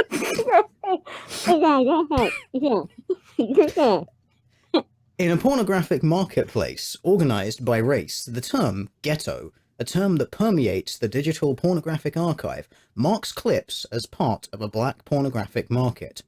Fat ass and boobs ghetto fucking. Hot ass ghetto sluts rammed. Ghetto ho. I fucked it up. Let's do it again. I'm from the beginning. I'm doing it as a proper advert reader. This is a professional product that I'm advertising. Let's do it right. Okay. Fat ass and boobs ghetto fucking. Hot ass ghetto sluts rammed. Ghetto hoe riding with big round ass. And big butt fat ghetto afro hoe rammed. I fucked up. No, I'm taking my headphones off so I can't hear you laugh. Doing it. Fat ass and boobs ghetto fucking. Hot ass ghetto sluts rammed. Ghetto hoe riding with big round ass. And ghetto butt fat ghetto afro hoe rammed. I can do it when I don't have you laughing in my ears. I'm so sorry. The sock is insufficient. No, we need something slightly larger and more ball-shaped with a strap. Yes, it's true. It's very... for research purposes, of course. All of this is research. It is, it's absolutely. Legit research. The big butt fat ghetto afro hoe rammed. I can't even. Okay. And they all use the language of ghetto-ness to signify blackness. I find it weird. They are constantly linking this idea of ghetto to black. You can be black and not ghetto. Yeah, but who is promoting the idea of the ghetto? Who is glorifying the idea of the ghetto? Again, you got to look at how it's here. I got very serious all of a sudden. Yay! I'm focused. Yay! You got to get to why this is being promoted, because certainly not all Black people promote the idea of the ghetto as something that is a Black thing. But then you get people who do, and they're mostly Black. So it's like, well, this is one of those sorted out, but it's not. I think the whole idea that's being presented is that the idea of the ghetto is fetishized by non-people of color, and while that may be true to a certain degree, I think it's equally fetishized by people of color themselves. So yeah, so it's one of those things that sort of comes from sort of within and without. So it's sort of not something that's being perpetuated exclusively from the outside. It's something that's being actively promoted by the people who are sort of on the in-group here. So yeah, it's just weird that they seem to be constantly phrasing it as if this is like something being forced upon them when it really isn't. Yeah, that's a constant theme throughout this paper, though. It's, the people doing this can't possibly have the agency to be recognizing what they're doing and doing it themselves. Definitely not afro-ho ramming. Nope. Because we all know those afro hoes are just completely passive when they are getting rammed. They're not reacting at all. They don't have any choice in the matter. It's basically rape. Well, obviously, because and it's the rape of the ghetto, which gets back to the colonization in my little rosebud back there, because it's Ava Braun. Because this is about the colonization of the ghetto and white flight, obviously, somehow. Clearly, it's a perfect allegory. I don't know how we didn't see it before. I don't know why this hasn't been researched more. Absolutely. More research is needed. In fact, I definitely require a subscription to at least half a dozen websites for a good couple of years to research this. And I will get that, I'm sure my research department will pay for that, and I'm sure no one will look at then the invoice at the end of the year and think, that's kind of weird. Hey, but they might. Somebody paid for this. Somebody paid for this. So what are we doing? What are we trying to do with our lives, Steele? That people get to watch porn all day and get published and get paid. I mean, I'm just doing it wrong. Fuck curing cancer. Fuck it. Yeah, we don't need this. We don't need to understand psychology or how people's brains work, or we don't have to do any of that stuff. We can just sit around watching porn all day and earn the same amount of money and probably get published more, because apparently this journal has really, really low standards. So, and we'll get invited to all the anal theorist parties, And if we play our cards right, we could even become like an anal politician. I mean, one could even possibly become the anal president or prime minister. Shatter that glass ceiling, Bunny. Become the anal prime minister of Canada. I believe in you.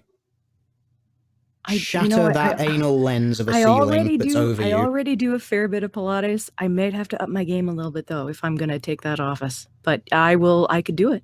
I just, I have a goal now. I was so close. I was so close to quitting school, going, what the fuck am I doing in this academic hellhole? And now I have a goal. Perfect. I'll All switch right. over to combined major of poli-sci and physical education. It'll be amazing. There we go. All right. Moving Yes, it onwards does. because we have a paper to get through. I know. Yes. We will be serious once again. Of Yes. course, the term ghetto is used in myriad of pornographic films that do not represent anal sex. Yet my claim is that in black anal pornographies, the anus becomes the material space that links ghetto and black. Black pornographies represent the anus, particularly the black female anus, as a racialized, marked sexual spatial formation that both references other racially marked spaces, particularly the ghetto, and that allows an uninterrupted view of those racially marked spaces. Black women's anuses become representational passageways, or what Horton Spiller would term vestibules, through which viewers are allowed access to racially marked spaces. The anus then provides an entry point into the fleshy materiality of imagined black space and uses black women's anal openings as the vestibules through which black space, dirty space, toxic space, pathological space, non-reproductive space becomes visible. In three, would you like to do anything before I... Oh, I was just going to say, this particular paragraph, all I can think is this is some fucked up Harry Potter diagonally. The anus becomes an entry point into the fleshy materiality of black space. And all I can think is diagonally and Harry Potter. And there's a porn. Yeah, and there is a specific niche porn script for anybody watching. You're welcome. Yes. Don't credit me, please. Okay, go on. In 3 nearly identical clips that were compared frame by frame to each other in slow motion to ensure accuracy. Over a nice Chianti. Yes. Ghetto ebony slut pounded in ass. Ghetto fucked in fat ass. And ghetto asshole up close and open. Black women's anuses visibly become passageways through which the, quote, ghetto, and thus blackness itself, is made visible. All 3 films are structured by a logic of up-closeness, to borrow a term from one of the film's titles, a logic where the view of the anus, glazed in lubricant, in saliva, or in ejaculate, constitute the film's money shot. I now, in my mind, have a vision of a black person doing the goatsy thing and like Coruscant from the Star Wars movies or something. Exactly. Yep. Just in there. Just that is the ghetto of the anal passage. Of course, it would probably want to be something from Star Wars Episode 1 if we wanted to be more accurate. Yes. Zing! That was not only a very, very good thing, but it was also totally topical because this is the release week of that new Star Wars movie. That's true. It is. You look at you being all relevant. I know. I am so very relevant and topical. See, I can be serious even when we're talking about black women getting fucked in the ass. And then becoming windows to the ghetto. In the ghetto. Oh my god. Oh yeah. I'm now imagining when we get to the rimming part, I'm now imagining like a guy actually singing in the ghetto, like and it's not a good picture. We need to get to the sexy doctor. Get to the sexy doctor. Okay. The revelation of the anus as money shot is unusual in a genre that has long privileged the penis streaming with ejaculate, often through the vehicle of fellatio, what Linda Williams terms the most photogenic of all sexual practices, as the climax of the film. Indeed, as Williams suggests, the hardcore has been marked by a kind of repetition compulsion. Though it seeks the truth of female pleasure, the relative invisibility of female orgasm frustrates the genre, and instead only male pleasure, in the form of ejaculate, can be represented on screen. Thus, though women's whimpers and moans often constitute the pornographic soundtrack, the visual evidence of female pleasure is largely absent from the hardcore. That's what I was saying about, well, it's there if you're looking for it, and so... Yeah, like... you can tell there are very sort of distinct signs, those tremors and shit that you can't really control. I mean, I'm guessing these people have, like, no idea how sex works, but, well, that's their loss, I would assume. Yeah, and I will say visual evidence of female pleasure isn't necessarily the focus, but I would also say that I mean what the research like I'll never say the word researcher the same again. The way this researcher is saying is that the anus is the money shot instead of the ejaculate. I'm like, no, because there's cream pie is still a huge thing, right? Yeah. So So it still very much this is relies not, on that element of it. yeah, Yeah. and so I totally disagree with that just from a porn consumer standpoint. But Yeah, anyway, they seem yes. to have glazed over the Oh, reality glazed over. like Nice. so many buns with semen. Mm-hmm. Yet in these 3 ghetto anal clips, what is made visible to the viewer is not evidence of male pleasure, but an uninterrupted view of the black female anus. Nowhere is this violation of hardcore's fundamental genre convention more apparent than in Ghetto Asshole, Up Close and Open, a 2-minute clip that shows a black woman sitting on a stool. The viewer sees the woman from the back, and the camera lingers on her smooth buttocks resting against the top of the stool. Indeed, the film's story, at least in its opening seconds, is of texture, flesh against wood, softness against hardness. The film's promise, the promise of seeing the anus up close and open, is fulfilled as the unnamed and unspeaking black female subjects spreads her butt cheeks again and again. In what looks more like an examination than a pornographic film, though of course the 2 genres are mutually constitutive, the butt cheeks are pulled farther and farther apart, clearly revealing the anus to the viewer. He has a citation there. Excellent. The film offers a view of what is otherwise concealed, the fleshy, dark and hidden, quote, truth of black interiority, and shows that the buttocks obfuscate the true site of pleasure and curiosity. They have to be pried apart, spread, and opened to offer the viewer access to what would otherwise be unknowable. Yeah, but that's the name of the clip. It's not ghetto appendix up close and open. It's the whole point of the 2 minutes. Yeah, and it's really sort of unusual. Again, they're doing this thing. They are focusing very much on the anus here. It's like, you know that some people can get sexual pleasure just from buttocks, right? This like spreading gape style stuff that this seems really to be, since he seems to be getting quite a good view in there. I'm going to assume there's a little bit of gaping going on here. Yes. So, I mean, that's quite a particular niche fetish. Mm-hmm. And it's not specific to black. It's like across the board. Yeah, you can find this in anything, white, Asian, gay, everything. Yeah. So it is unusual. Oh dear. I know. Oh my gosh. Nobody's gonna respect us in the morning. Well, maybe you. I don't lose any respect for anyone over anything unless they do something particularly to slight me personally. So it's fine. Well, I agree, but I think there may still be a few viewers out there that think I'm a fragile flower or something. Maybe this is gonna shoot that out of the water. So, but it's all right. I'm still enjoying it. Are you almost there? Almost. Okay, it's fine. I like to check in. It's polite. It is. I mean, how are you doing over there? Everything okay? I'm a little warm.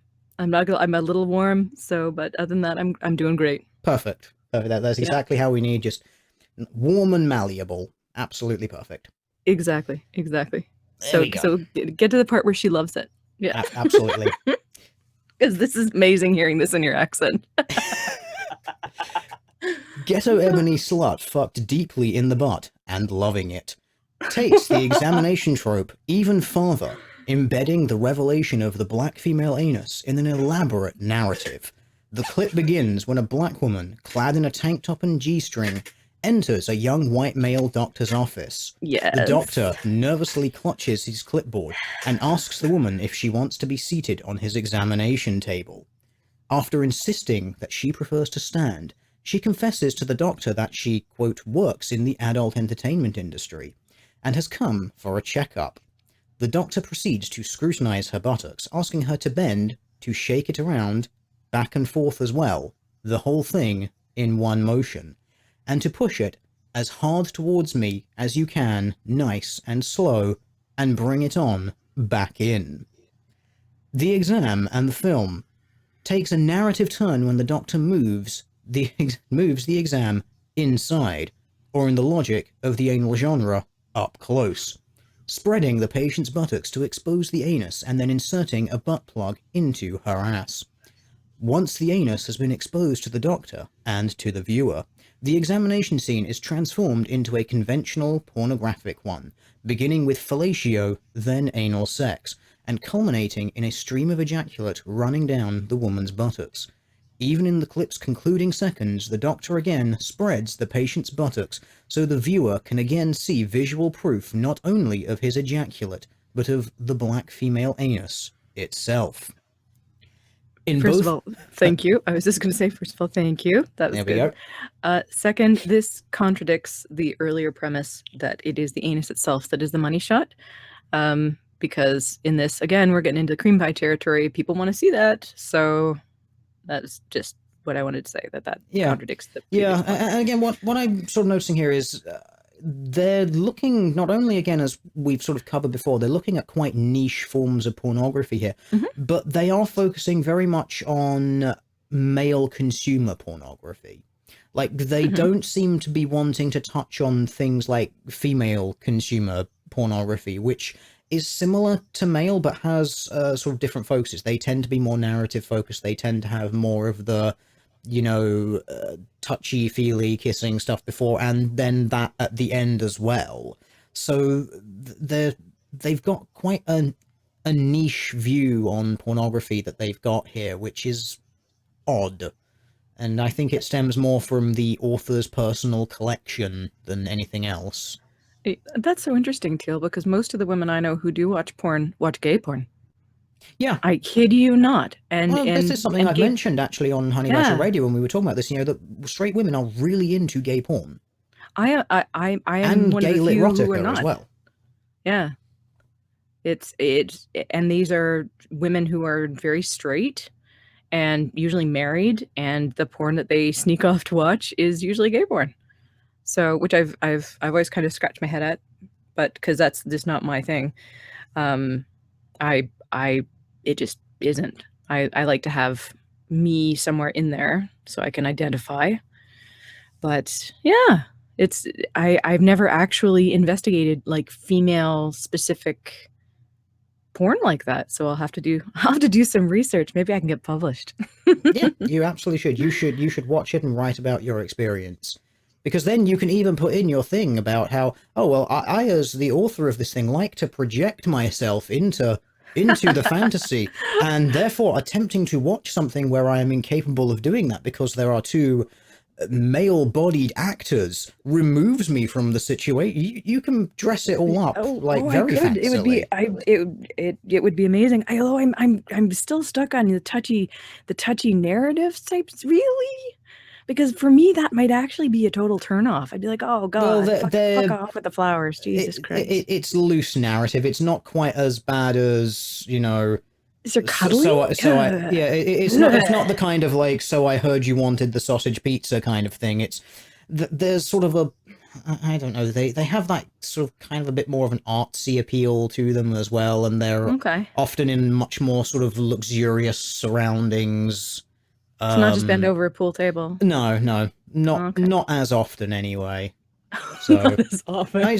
Some of it is because, you know, that's what some women want, but generally they sort of seem to be a lot more on the sort of more classic erotica end of the spectrum as opposed to just the straight down and dirty sort of stuff. But I can't explain people's habits in pornography consumption.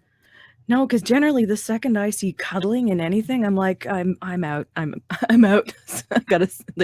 This is way too cuddly. What are you thinking? Like, it ruined Basic Instinct for me. Yeah, because there were some really hot parts, and then there's cuddling, and I'm like that just no. But because I don't watch porn for cuddles, you know. It seems to kind of remove the point, doesn't it? It's just, for me, it does. I mean, like I have real life for that sort of thing. I don't need it here, right? But you know, a Mandingo party, I'm not going to get that in real life. So that's Wait, I'm fetishizing blacks. That's terrible. I'm fetishizing black cocks.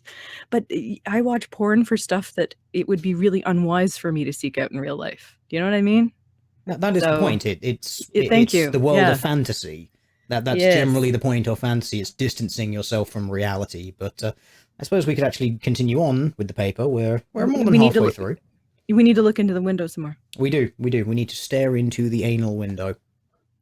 In both clips, black women's anuses are called on to make themselves known and are offered as objects of examination, most literally in Ghetto Ebony slut fucked deeply in the butt and loving it.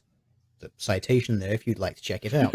Yeah. If, as Williams argues, pornography is a kind of scientia sexualis, one where bodies and their pleasures, particularly female bodies and pleasures, are called on to make their workings visible, these films are distinct in what they reveal.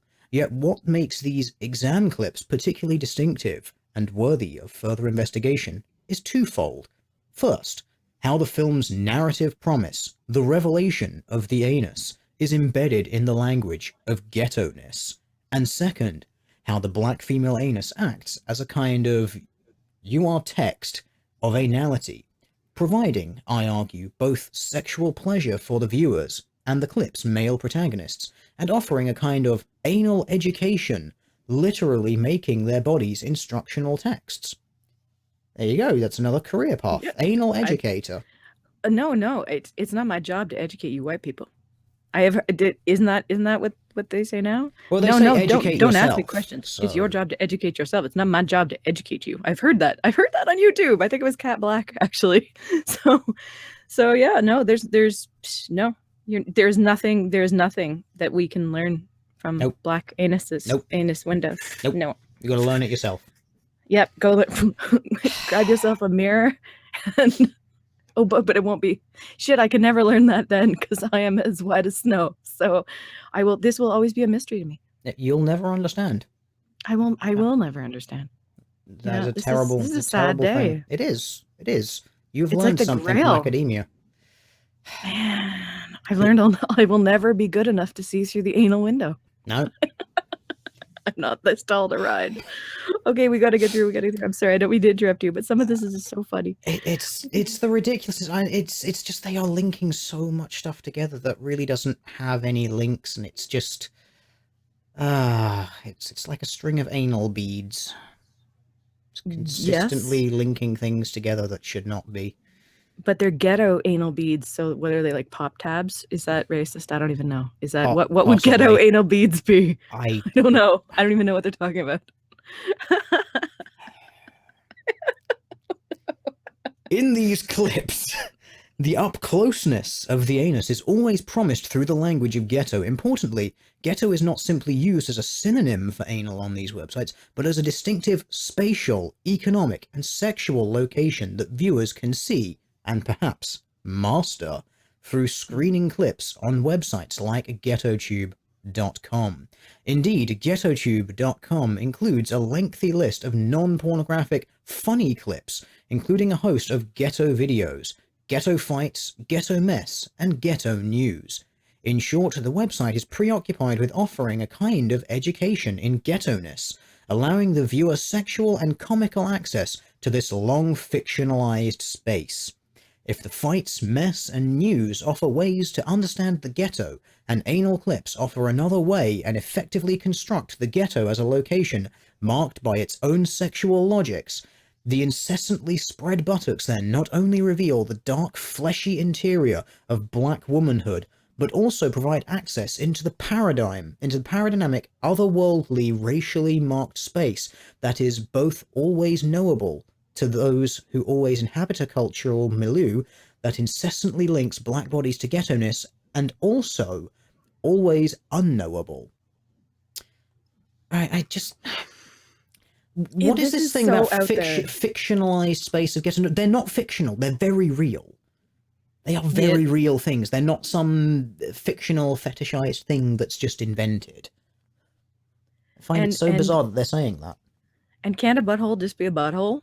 I mean, no, it can't. Yeah, no, it clearly can't. It has to be a ghetto. Everything has to have a ridiculous meaning. This is why this is so. I'm like you. I can't understand if you're trying to ruin butt sex or make it far more appealing in a weird way. I don't know which way you're going with this. I how many people are now going off to look at black butt sex? I don't know. Hopefully they're still tuned in the stream and you'll do it afterward. You've got time Well, to yourself. I don't even, dare I even look at the viewer count at the moment? No, I'm not going to. No, don't even. Indeed, No. I hope it's in the thousands, because this is some interesting shit going on here. Well, we're getting to the scatological part soon. Oh, yes. So There's going to be leave us actual then. interesting shit later. There will be believe me. actual interesting shit.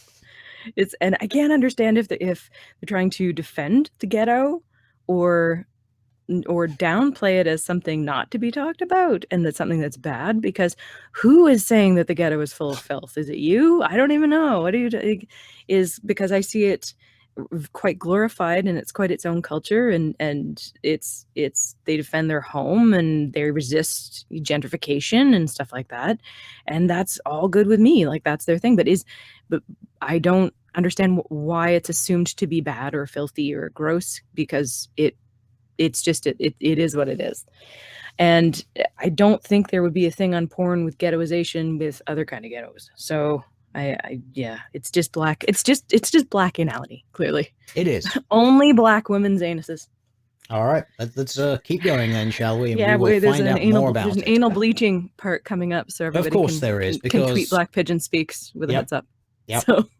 Is that going to be linked to white supremacy? There's only one way to find out. Indeed, I argue that the film constructs as analogous to the secret of the anus, that it is concealed, and that the secret of the ghetto, that it is concealed. Moreover, both are constructed as distinctly black hidden spaces. The labor of the black anal film, then, is to literally peel back what conceals black interiority and to lay bare the otherwise concealed truth of black interiority. What these clips do, then, is use the black female body as a kind of critical visual passageway through which the ghetto, the paradigmatic black space, can be viewed, accessed, enjoyed, rejected, and perhaps all simultaneously, without the viewer having to inhabit the material space of the ghetto. In other words, black women's anuses provide the material space through which blackness itself can be seen. Their spread buttocks offer an uninterrupted view, however brief, of an otherwise mythical, dark world of difference. It's like their butthole is an X-Files ley line center that will transport you to the ghetto. It's the TARDIS, like I said earlier. Like, the way this is written is so funny. So I can so this is where we get the parody, the lion, the witch, and the black arsehole. Nice. Okay. Yes. You step on through this passage and there's a whole world on the other side. It's true. But I'm imagining Aslan like a pimp now, because it's a ghetto thing. Well, it's a ghetto black guy wearing a lion skin, obviously. Nice. And a cane. Yeah. Yo. It's perfect. That's amazing. And then we've got tribal fetishism as well there. It's perfect. It is perfect. Oh my god, the lion. So if someone wants to write that as a porn, don't credit me. But if you want to get on that, feel free. If black women's bodies become a vehicle through which blackness can be seen, then the black female anus acts as a kind of urtext of anality. The notion of black women's bodies as is that an urtext? It is an urtext, yeah. It is an urtext, okay. I'm just going to keep calling it urtext, because urtext sounds fucking retarded. Mm-hmm. As a dynamic, as a paradigmatic site for educating viewers on the workings of the body is not unusual. Indeed, some have argued that this can be traced back to Bartman, whose Hottentot apron and Steptophagia, is that it? Steptophagia? I'm not sure. It's body type thing. Ah, fair enough. Provided an education to viewers who wanted to understand racial difference in the dawning of the 19th century. Unlike previous black feminist work that presumes that black women have been problematically and violently called on to reveal their imagined difference, I read the instructional labor that black women perform in the black anal genre differently, with an emphasis on the complex pleasures that can be engendered through becoming a pedagogical body. Indeed, I argue that there are complex and counterintuitive pleasures in displaying one's body as a lesson, even as the labor of pedagogy means that the black female body acts as a metonymy. Yeah? Not even heard that word before. What the fuck is that? It's the second time they've used the word in this, metonymy. Yeah, metonymy. I just... all these bizarre words. It's like a self-referential thing. It really is. It's just... whatever. As an exemplar of all... But I fucking hate feminist papers. They do this. They just turn them into word salad deliberately because it makes them sound like they're saying more relevant shit than they are. Yeah. And even as one body part, the anus is being used to stand in for the entire body. Do you want me to take over for the next little while? You've read a lot. Yeah, my throat is starting to give out. Giddy. All right, tag tag me in. Okay, see, I saved my throat. It's thank God for my sock. So my interest in considering the pleasures that emerge from acting as a pedagogical body invites Black feminist scholars to discern the pleasures of instruction from the violence of pornotroping. Pornotroping is the term that Spillers uses to describe how racialization is, in and of itself, a pornographic process made on Black female flesh. Pornotroping reduces Black female bodies to flesh, subjects to objects, drink, Black female selfhood to an imagined, quote, irresistible, destructive sensuality. See, there's the machine of destruction again. It's a vag. It's fuck. In short, it refers to the host of ways that Black female flesh is put to work, violently subjected to meaning-making and co-optation. For many Black feminists, the concept of pornotroping accurately captures not only how hardcore pornography reduces Black women to things, or to animals, as Alice Walker has argued, but also how race-making is a sexual process that often hinges on fictions and fantasies about Black women's bodies and pleasures. When Black women's bodies are constructed as pedagogical sites, as bodies that make difference apparent, they often refuse to provide evidence of imagined difference, instead insisting on the fundamental sameness of all bodies. That is, if the Black female anus can be the quintessential anus, the one true anus, and if that anus looks like all others, revealing that Black interiority looks surprisingly racially unmarked, then Black female bodies' pedagogical roles can pleasurably unravel the fictions of difference that the Black anal genre rests on. Here, my understanding of pleasure is capacious. It is an understanding that includes, of course, erotic and sexual pleasure, but that also includes political pleasures, humorous pleasures, pleasures in transgressing, pleasures in making use of and then upending racial fictions. It is this broad understanding of pleasure that informs my reading of Black women's pedagogical labor as a potentially pleasurable one, as one where the incessantly spread Black female buttocks reveal not the secret of Black interiority, but a kind of profound corporal sameness, a sameness that is all the more surprising because it is laid bare in a genre that incessantly promises the distinctiveness of Black bodies. Well, okay. So one black ring to rule them all. Yes. Oh yeah. My precious. Hey, wasn't there? Hey, this actually ties in. Wasn't there a book, Precious? Yeah. Lord of the Cock Rings was a thing. Yeah, Lord of the Cock Rings, and we've got the book Precious, and now we've got My Precious, and this is the 6 Degrees of Separation. There we go. This is amazing. We did it. We need to do a Lord of the Rings / Precious porn. It'll be amazing. It'll be fabulous. It'll be a crossover. But what I found interesting about this is there's no mention of, I mean, there's so much focus on Black women's anuses as windows to the soul. Or, I always thought it was the eyes, but whatever. But there's a big thing with buttholes in general, even when you're not Black. And this gets into the anal bleaching thing. Like, that is a thing. That is a white woman thing as well, and Latina and across the spectrum. A lot of men in porn do it too, just, if they need to do it. And so there's a lot of focus on, it's all about the Black booty. And I'm like, no, people who like buttholes like buttholes. People spend an awful lot of money bleaching and waxing that stuff. So I think you need to watch more porn. That is my recommend. That is my my prescription. You sure you want to recommend this author to watch more porn? But different kinds of porn. You need to watch a spectrum of porn. You need to watch porn that is outside your comfort zone while still being legal in the state within which you live. So you need to watch more. You are justifying this author's career by telling them to do that. Yeah, but they might make a paper for you to read to me next Christmas. Because this is the best thing ever. This person needs to write more. They really do. They are a comedy genius, but it's the fact that this is not comedy. But reminding everyone, this is peer-reviewed academia. Feminist writing. Peer-reviewed, paid for. But some of it is, this is why I think the person writing this seriously got off on this, because if you look at some of the writing, it is fucking sensual.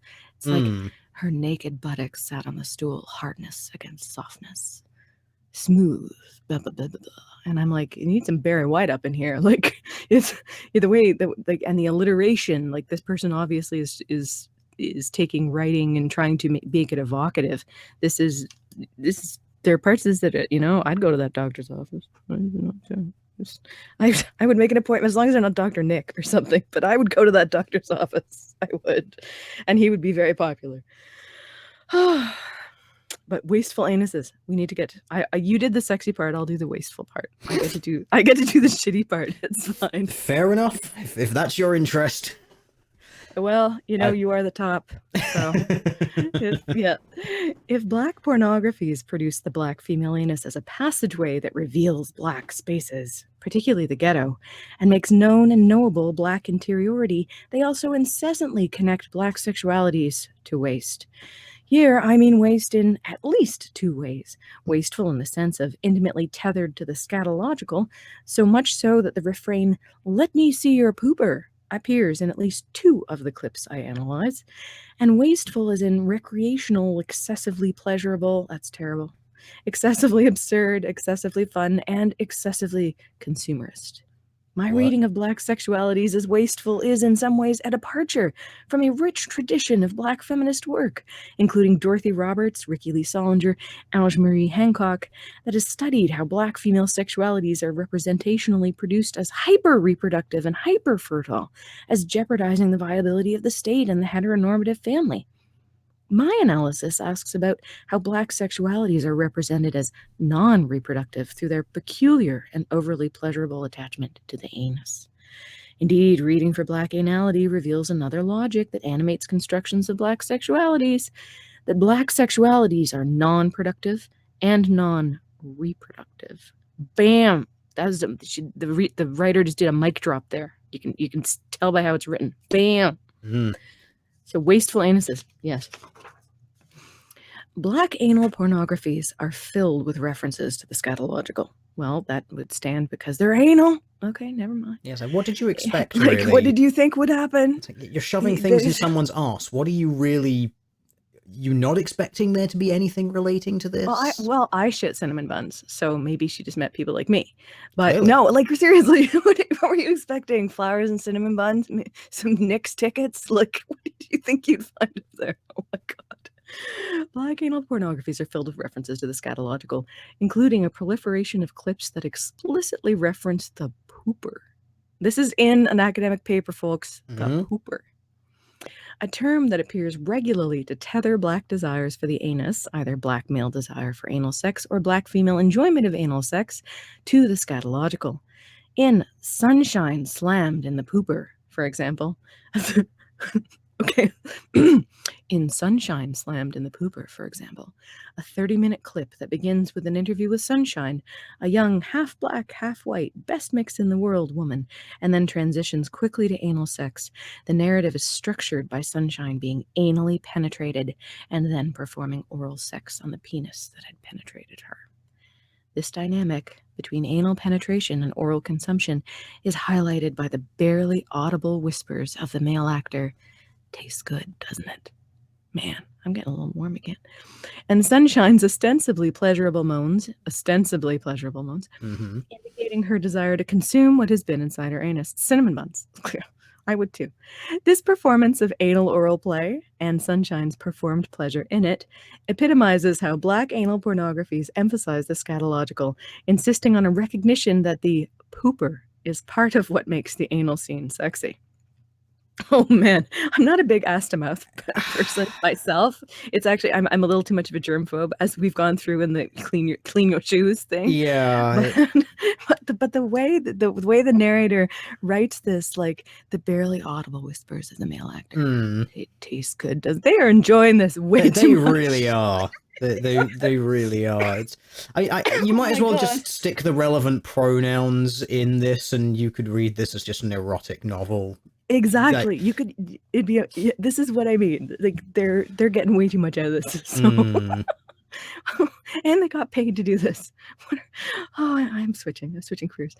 If Black anal pornographies construct Black sexualities as scatological, as distinctively and peculiarly drawn to bodily filth, they construct Black sexualities in other wasteful ways as well. It's not exclusively Black, though. The concept of things like arse-to-mouth pornography is a subgenre of fetish in itself. It's not limited to Black women. Nope. Why are they doing this? Because it's the title of the paper is Black Anality, not like everybody's anality. Yeah. Obviously. Come on. And because not all of us have windows in our buttholes. So I was born without a window. I am resentful of Black privilege. I have a quick question here about, like, you know, the anal window. I mean, is that like breaking the hymen? Do you have to be careful with that in the butt? See, now you got me thinking about glass, and that's I mean, ER now stuff. Well, now we're just remembering, you know, the guy with the jar, the light bulb. Yeah, because those are videos on the internet, and Oh, are there actual videos? I was just going over like ER stories. Oh no, there is a somewhat infamous video now of a guy and a jam jar. It does not end well. Oh no! Unsurprisingly, there's a lot of gushing, which shouldn't really be surprised because that would be bad. That'd be bad. Okay, you're gonna have a bad time. It's no, but no. The ass-to-mouth thing, not a Black thing either. Like it's, as you say, it's for, again, it's not my cup of tea. But people who like it, it doesn't have to be Sunshine. So, oh my god. But yeah, but it's all about the Black. It's all about the Black windows. So I am particularly interested here in how Black sexualities are constructed as absurdly wasteful. And here I connect the absurd to the wasteful, suggesting that the construction of Black sexualities as non-reproductive, as non-procreative, as invested in pleasure at all costs, you mean like how sex is for 90% of the population, is a way of marking Black sexuality as at once comic, non-normative, and deeply wasteful. Here, I want to distinguish between a treatment of Black sexual excess and my own interest in Black sexual absurdity. Well, at least so you admit it! I was just going to say, at least you're starting to come clean here near the end, after you've just described everything in excruciating detail about the curves of the buttocks and the whispering of the male actor. The hardwood and the, I bet you like that, don't you? Yeah, exactly. You take that, you filthy slut. Chat is fapping vigorously. Sorry, I needed a minute. Okay, that was amazing. Yes, but exactly, yes. So it's they're just writing it like, yeah. I bet they read this at night before they go to bed when they're sad. You know, like this is sad fat material though. This is like sad narcissist. I need to feel better. I got published, but I don't actually have anybody to have sex with. I was gonna read my paper. Oh, I honestly, it's like people who smell their own farts. I honestly think there are people who like read their own books when they're sad because it cheers them up. I did this. I'm proud of my work. Exactly. I made this. I'm so alone. It's true. It's true. I think this, because there's hate fucks and then there's sad faps. So I think this is a sad fap. Oh my god. Okay, my own interest in Black sexual absurdity. Well, it is that. My interest is in examining how the Black anus became a site that allows Black sexualities to be produced and reproduced as comically non-normative, not because of excess, but because of sheer silliness. Well, there's that too. In a moment where the pornographic genre is not particularly invested in narrative, how can we make sense of a set of idiosyncratic clips that take Black female anality as the site of absurdity and that use the Black female anus as a point of departure for the hyperbolic, the comical, the bizarre? Well, because all porn is hyperbolic, comical, and bizarre. Yeah, but this author hasn't really sort of hit home, like, what's the sort of comedy and silliness to it? Or is it just because pornography is kind of like basic sex dialed up to 11 because that's the fantasy? Is that what makes it silly? If you watch porn when you're not horny, you look at it and you're like, what the fuck am I watching? This is ridiculous. It's why there's the common joke, blow your load, close 33 tabs of pure filth that you would never look at otherwise. Exactly. I think the longest I've ever watched porn was like 4 minutes, because that is I'm in, I'm like a green beret.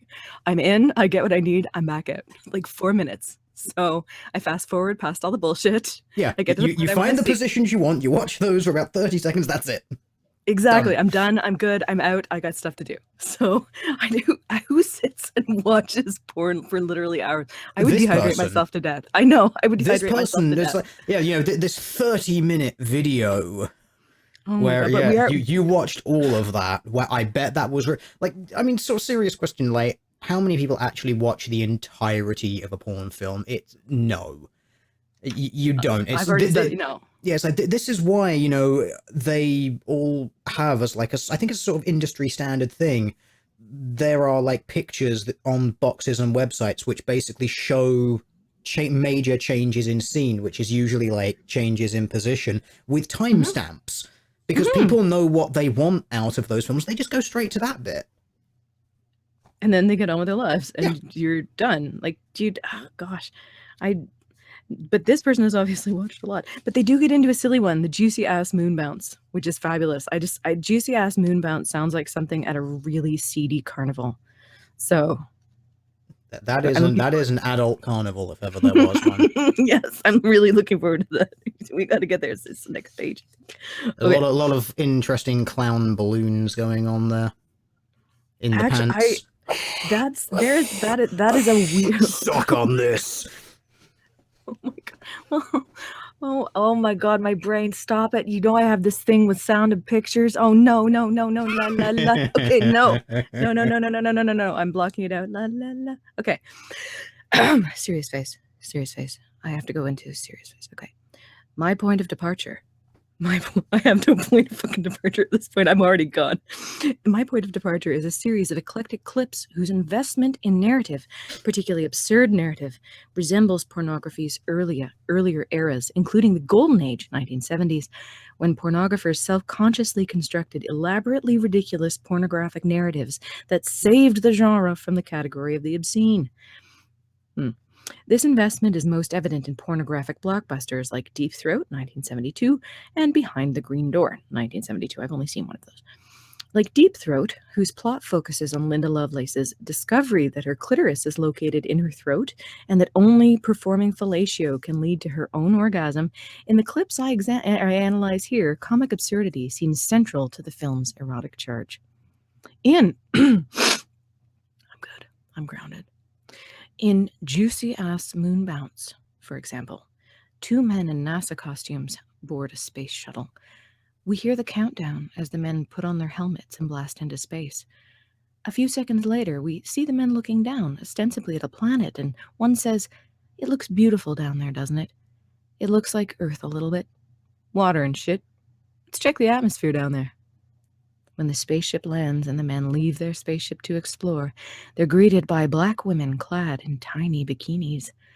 One astronaut exclaims, "Let's see that booty." He spanks the women and ushers them back to the spaceship. Once they board, the narrative focuses on 2 women who perform a blowjob on an astronaut and then recline as the astronaut rubs, strokes, spanks, and shakes their buttocks, and then takes turns having sex, including anal sex with each, asking the women to see their poopers. There's no way to say that sexy chat. I'm so sorry. You cannot say pooper in a sexy way. It just isn't. So as the film ends, the viewer hears yet another countdown. Yet this time, as the astronauts shout one astronaut empties a large 40-ouncer over 3 black women's buttocks. While this clip is certainly idiosyncratic, what interests me about it is that it is emblematic of a larger genre of absurd black anal films. Clips including Big Black Bitches Saved from Horny Zombies, Super Nigga, and The Booty Count Bounce, all of which embed black anal iconography and comic pornographic narratives. But what can we make of a clip that insists on the absurdity of black sexualities? That is absurd. Nobody'd waste a 40-ouncer. Jesus. And how do we understand this insistence in a moment where pornography is increasingly detached from the narrative? I argue that this clip, with its insistence on framing black sexuality as comic, uses the anus as a central site for this work. One way that this absurdity is constructed is by linking black female sexualities and anuses to waste.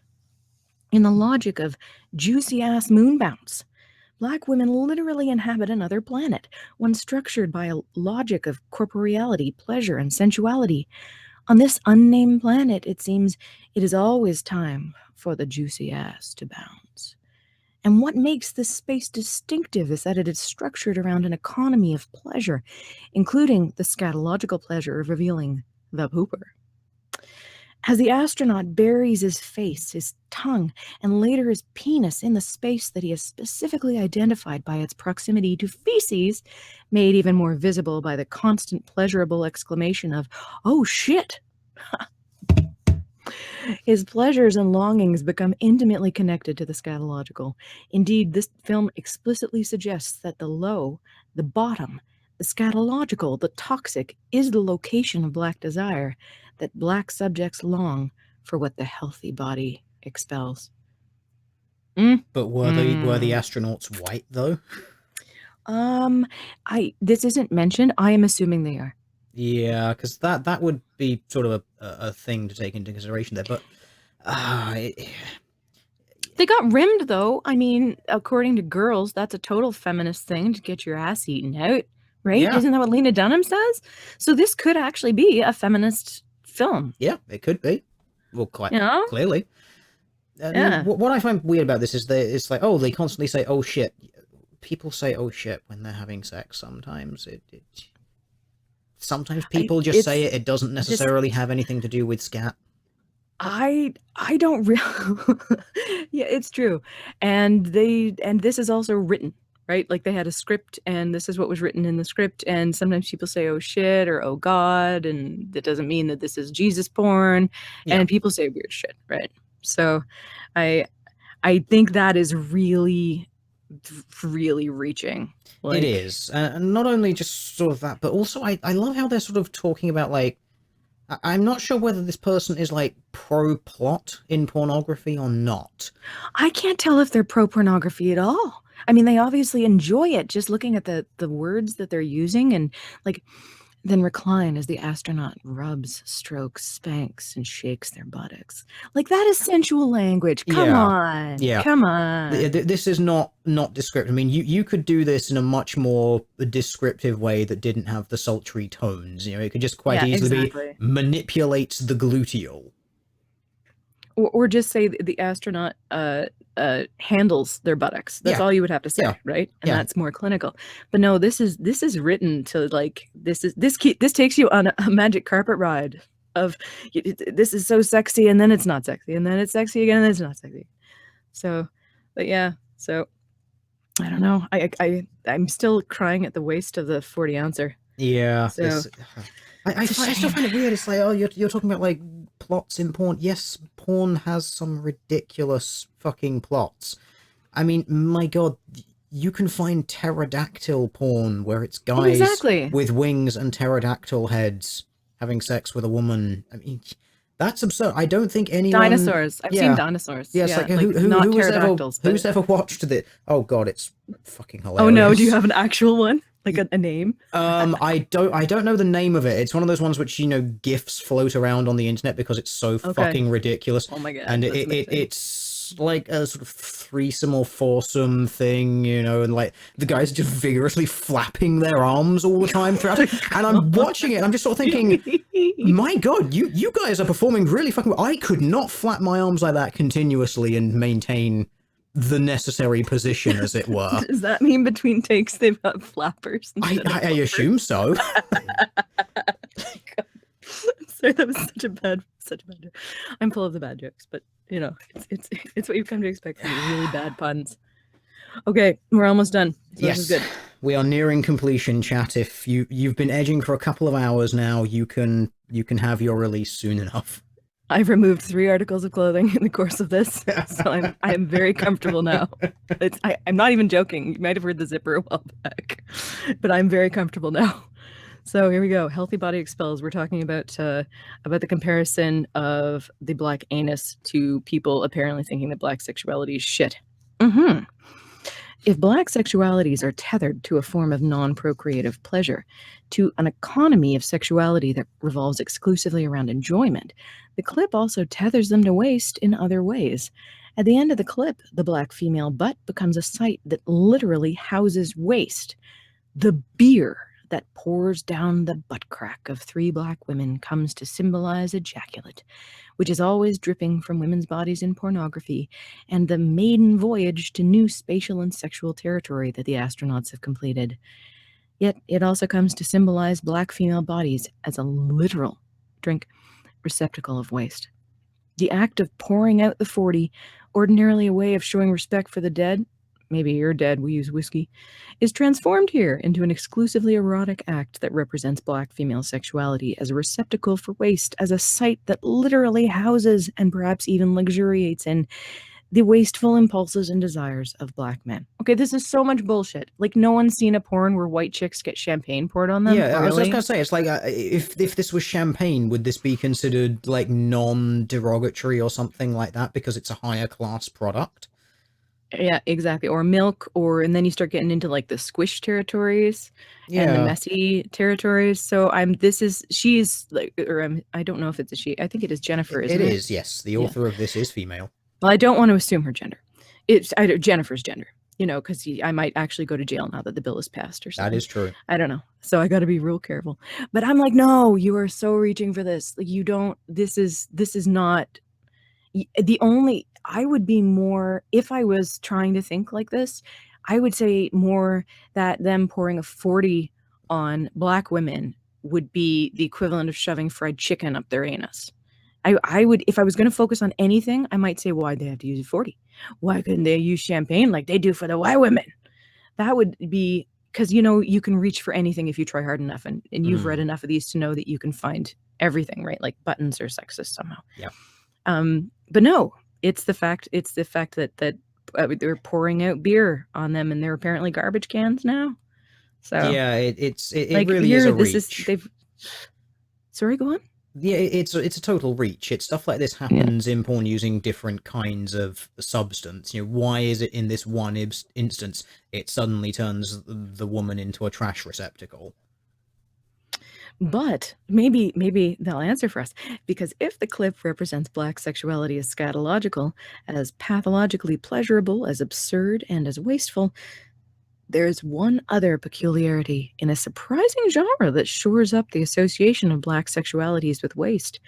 One primary visual motif that pervades the black anal genre, including juicy-ass moonbounds, is the sneaker. Jordans. The sneaker is particularly unusual in a genre where bodies are generally unclothed, though it is important to note the shoe is often used as a pornographic accessory. Holla, yes.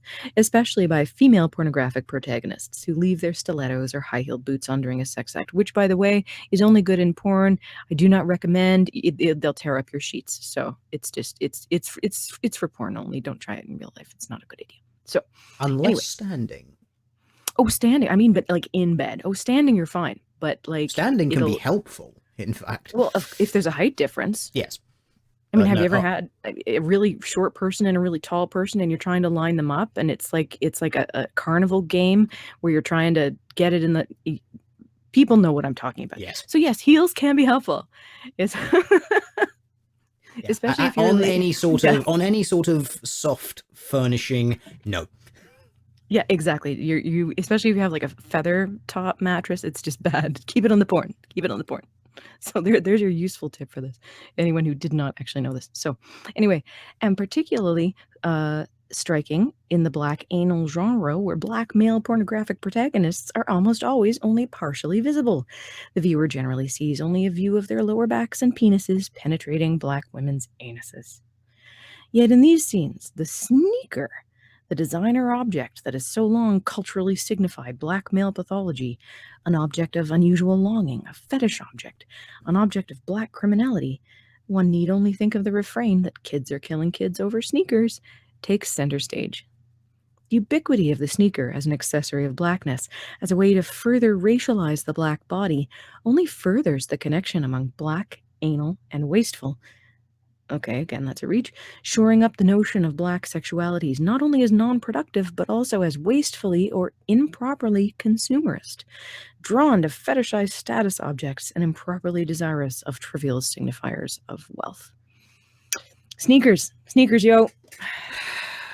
Are they ignoring the fact that it's not like a fetishization of status objects? This is actually a thing that people do find attractive. So, it's one of those things. It's not only is it something that people actually do find attractive in partners if they do have, objects of status.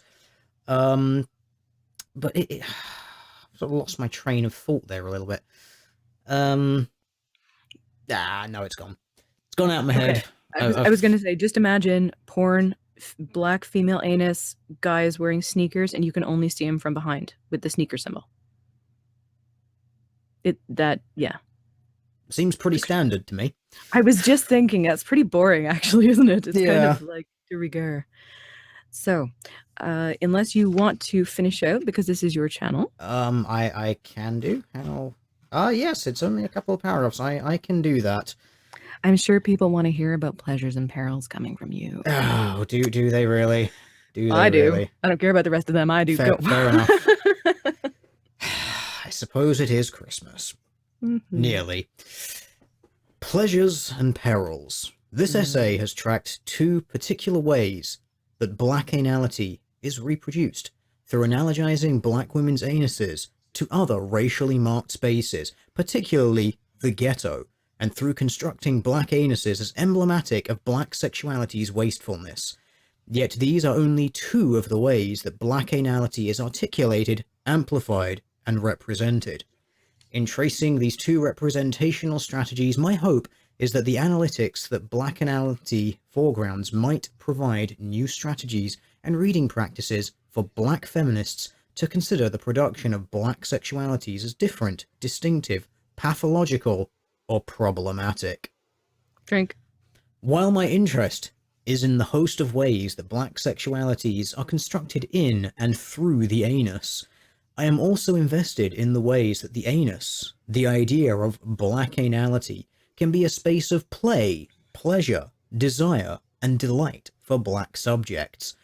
In mapping black anality, my impulse is not to offer a critique of yet another set of racial strategies used to police black bodies.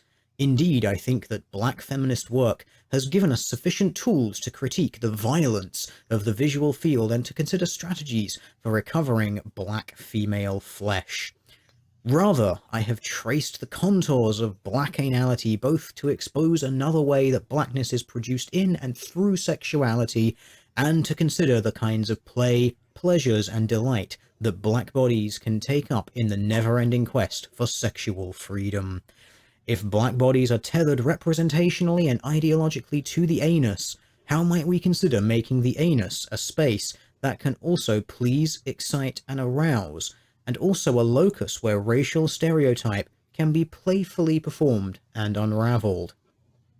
In other words, it sounds like our author would like to make the black anus into a safe space.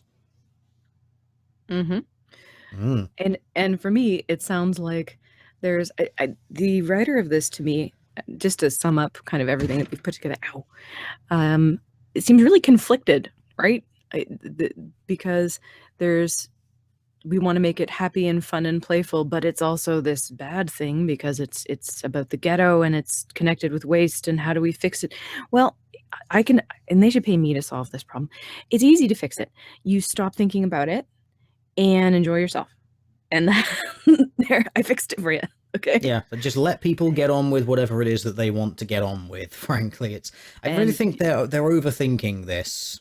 Yeah, yeah. Like, I understand what they're trying to say, and I think if I really wanted to deconstruct it critically and took out all the ridiculous, funny lion witch and the black asshole, which was the best part, but I think there could be some things to say about how black sexuality is viewed, but I don't think this is it. I don't think the arguments presented here are frankly, I don't think they're sufficient to prove to me what she's trying to say. This is my own perspective. I don't think that the female anus is particularly focused on in porn. I think it depends on what porn you look at. I think you can find porn all across the board. And if I look up, hypothetically speaking, if I were to look up butt porn, I actually promise you that it's not more than 50% black in any way. So I can say that with confidence.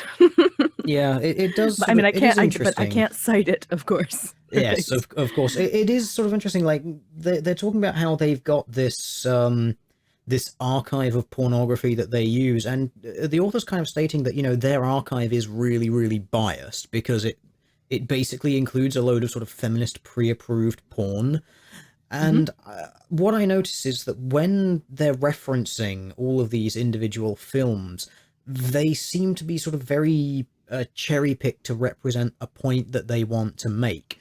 Like, I would be much more interested in doing something a little bit more objective, like take sort of a single pornography company, and even though they produce like hundreds of films, that would still give you a starting point, and then go through and code like the actresses in them, the actors in them, the acts that are performed in each thing, work out how many scenes include what and in what sort of combinations. Well, and then that could sort of give you an empirical start point for this if you wanted to try and make this case. But I really don't think that you'd find, black women are overrepresented in anal sex. I really don't think you'd find that for no other reason than black women are a minority in the field of pornography because, well, most pornography produced in the West, unsurprisingly, has a predominant demographic that is representative of the majority demographic that is in the country. I was just going to say there's a lot of demographic stuff going on. And when you look at the guy that does backroom casting, there is not an overwhelming number of black women there, and he always jazz them up the back door. So, or tries to anyway. So I don't think this is as much of a problem as this paper is suggesting. So, yeah.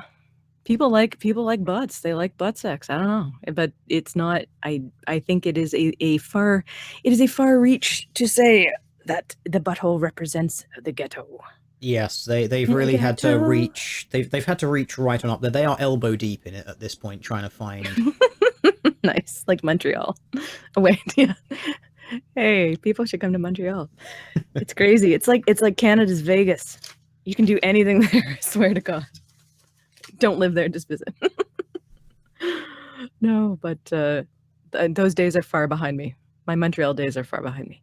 But because I'm a respectable now. A little bit. A little. Yes, as this stream has proven. Exactly. Very respectable, very mature. I'm austere. I'm austere. I am buttoned up to the neck. I swear to God. But no, you were at the start of the stream. Don't lie to us. And then I was, and now I'm not because it was a long stream and it was pretty hot, and I just want to get comfortable, and I can do that because I'm not accountable to anybody. So I can do whatever the fuck I want. But yeah, no, this was fabulous, Teal. Thank you so much. I ever since you mentioned it a few weeks ago, I was like, oh please, I hope he does it. I hope he does it. And I was very happy to be here. I couldn't have done it by myself, honestly. I don't think I would have any sides left. Oh my god, some of it was so bad. I It's so nearly bad. died halfway through this. Oh my god. It's yeah, no. And it's all about the anus window. It's the window into the Yep. ghetto. And for me it's the window into whatever my cultural history is. For me it's the window. Oh my god, mine is the window into Trudeau's Canada. Oh dear. Oh no, I know, this is even worse.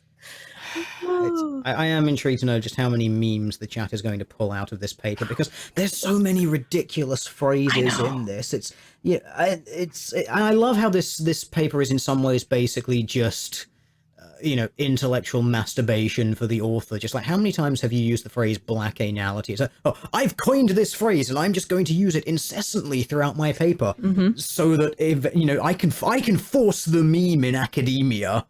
Yes, you will be. Black anality will be a thing, guys. Like misogyny.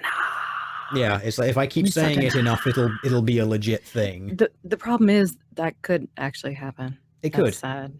I mean, it's been 3 years since this paper was published, though, and it's not come into the mainstream yet. So hopefully this author has just kind of slunk off back to their porn dungeon and with their clips. They must research. Yes. I have a lot of research to do tonight. Yeah. Well, oh dear. No, I thought I had research to do yesterday because the topic of Melania Trump doing lesbian porn came up, and I'm like, no, she didn't do lesbian porn, and she didn't do lesbian porn, but that's what the headline was, girl and girl action. It was hardly. It was one photo, I think, or something like that. And I'm looking at it, and I'm like, you call this girl and girl action? You can see both their faces still. Like, this really, your idea of girl and girl and mine are totally different, obviously. But it was a good photo, though. She was very pretty. Yes. It was very nice. It was a very nice picture. So I appreciate being apprised of this. But no, this was amazing. And there are many parts of this that may become clips somewhere. I still love you with the spectacular anuses. It was spectacular.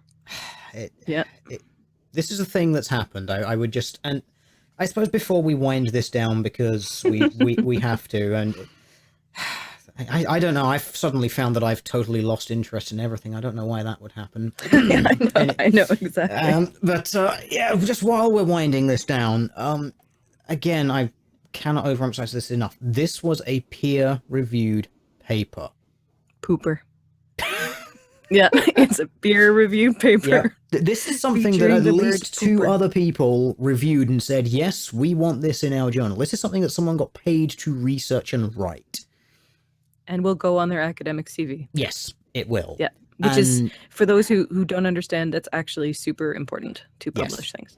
Yes, it really is. Like, if you end up with sort of gaps in your publishing history, that starts looking weird, and you really need like your sort of first thing that's published to stay there and to be good, because that kind of determines the rest of your career, potentially. Yeah, because people do look at that. Yeah, and if this is this person's first one, I think they're pretty much done, hopefully, but they're probably going to be picked up by some fucking trash feminist organization somewhere where they're going to spend the rest of their life writing about this sort of shit. Yes, exactly. Oh shit. And but I think the weird thing is, I think there are many different directions that Jennifer could have gone on that would have actually made this make more sense. I just think it's kind of like a bridge too far. Like, when somebody has a good idea and they start proving it and you're like, yeah. And then they go one step too far and it's like, oh, like I'm with you on the whole black identity. Okay, let's look at the black women in history, and were they fetishized a little? Of course they were. And this is why, and this is what happened, and this is how these women capitalized on that fetishization, by the way. But then they go into like, it's a window into the ghetto, and pouring a 40-ouncer of beer is literally making women into trash cans. And I'm like, yeah, no. You've lost me there. No, confirm things about representation within categories, I would say, would be a good thing. That's objective. Actually sort of try and do something like that. Yeah, by all means, look at historical context for things like racial fetishization. I mean, no one's going to deny that has happened in the past. and does still happen to some degree. It's not the degree I would say that feminists claim it does, whereby if you have it's not specific to Black people, as we went through at the beginning of the show. Yeah, so. It's like you can have an interest in anything. You can have certain bents, and sexuality is plastic to the environment to a certain degree. So of course people will become in and out of phases throughout their life. There's all sorts of interesting stuff that they could be looking at here, and if they wanted to look at sort of cultural context for Black women in porn, are they overrepresented in things like ghetto style stuff? But then why? Is it them choosing to do it? I want to know who the companies are doing it, who's running them. I want to know what kind of contracts those women had. There's many people assume that women who do porn or are in sex work are being enslaved into it, and of course some are, but some of them genuinely are doing it because we're doing this. I mentioned backroom casting earlier. I'm like, no, those girls are there because they think they're going to get a job. That's the whole premise of the thing. I think he's a bit of a douche for deceiving them, but nobody's holding a gun to their head, right? Yeah, they are ultimately still consenting actors in that thing. And at the beginning of this paper, there was a lot about how women view their buttocks as a part of their own beauty and their own sexuality. And okay, and they're rocking it, so that's their choice, right? So if they want to spread their cheeks on camera, because I would like to know, did they get paid more? If black anuses are so focused on and so prized, do Black female performers who do this, do they get paid more than their white counterparts? These are the critical crunch number. These are the things I want to know. I don't care about all this fluffy bullshit. Yeah. I want to know numbers. I want something I can hang my hat on. Something objective, as opposed to just a paper of assertion after assertion after assertion. Yep. Exactly. I can fill some noise while you go and murder the intruder who's just entered your home. That's my puppy. It's my puppy. He needs me. Anyway, if we're done, I should probably go because it is a doggo. Yes, so. we are. I do believe we are done here. Finally, we made it to the end. If you would like we got it to the end. Yes, we did. If you'd like to shill your existence before you go, then do feel free to. Oh, hi, I'm Bunny Blackwell. I do stuff on Honey Badger, and I make videos occasionally, and I'm on Twitter, but you'll find me if you do. I don't make any money. I don't monetize. I'm not a big presence. I just like showing up and hanging out with people and having fun. So, but every once in a while, something comes out of my mouth that isn't totally derpy. So that is reason alone to maybe check me out if you've got time. No promises though. It's like 10%. It's 10%. So that's You've got this live stream in your YouTube CV now. You should be proud of that. I am. Oh, I am so proud. If this is the last live stream I ever do in my life, I will die happy. Honestly, because this is the note to go out on. People talk about a hill to die on. No, this is the trumpet blast to go out on. Black Anality, Teal Deer, Christmas Time, Lion Witch, and Black Asshole. I don't think I will ever be in a stream that is better than this one. I don't know. There we go. Perfect. Yeah. So thank you again so much for having me on. You are more than welcome. I know you've been wanting it for a while, so I have obliged. It's so, well, you are the top, so it's at your discretion, but it's nice of you to every once in a while, throw me a bone. Yeah, There we go. Chat, please stop touching yourselves. I was just going to say it might take me a while to finish it, but... And on that note, I'm off to go look at some black lady anuses. Of course. I will do the same for research purposes, of course. For research purposes. Research, yes. Thank you for joining me. It has been fun, and thank you, chat, for sticking with us through the thick and the thin, into the fleshy depths of the anal lens. We went into the ghetto.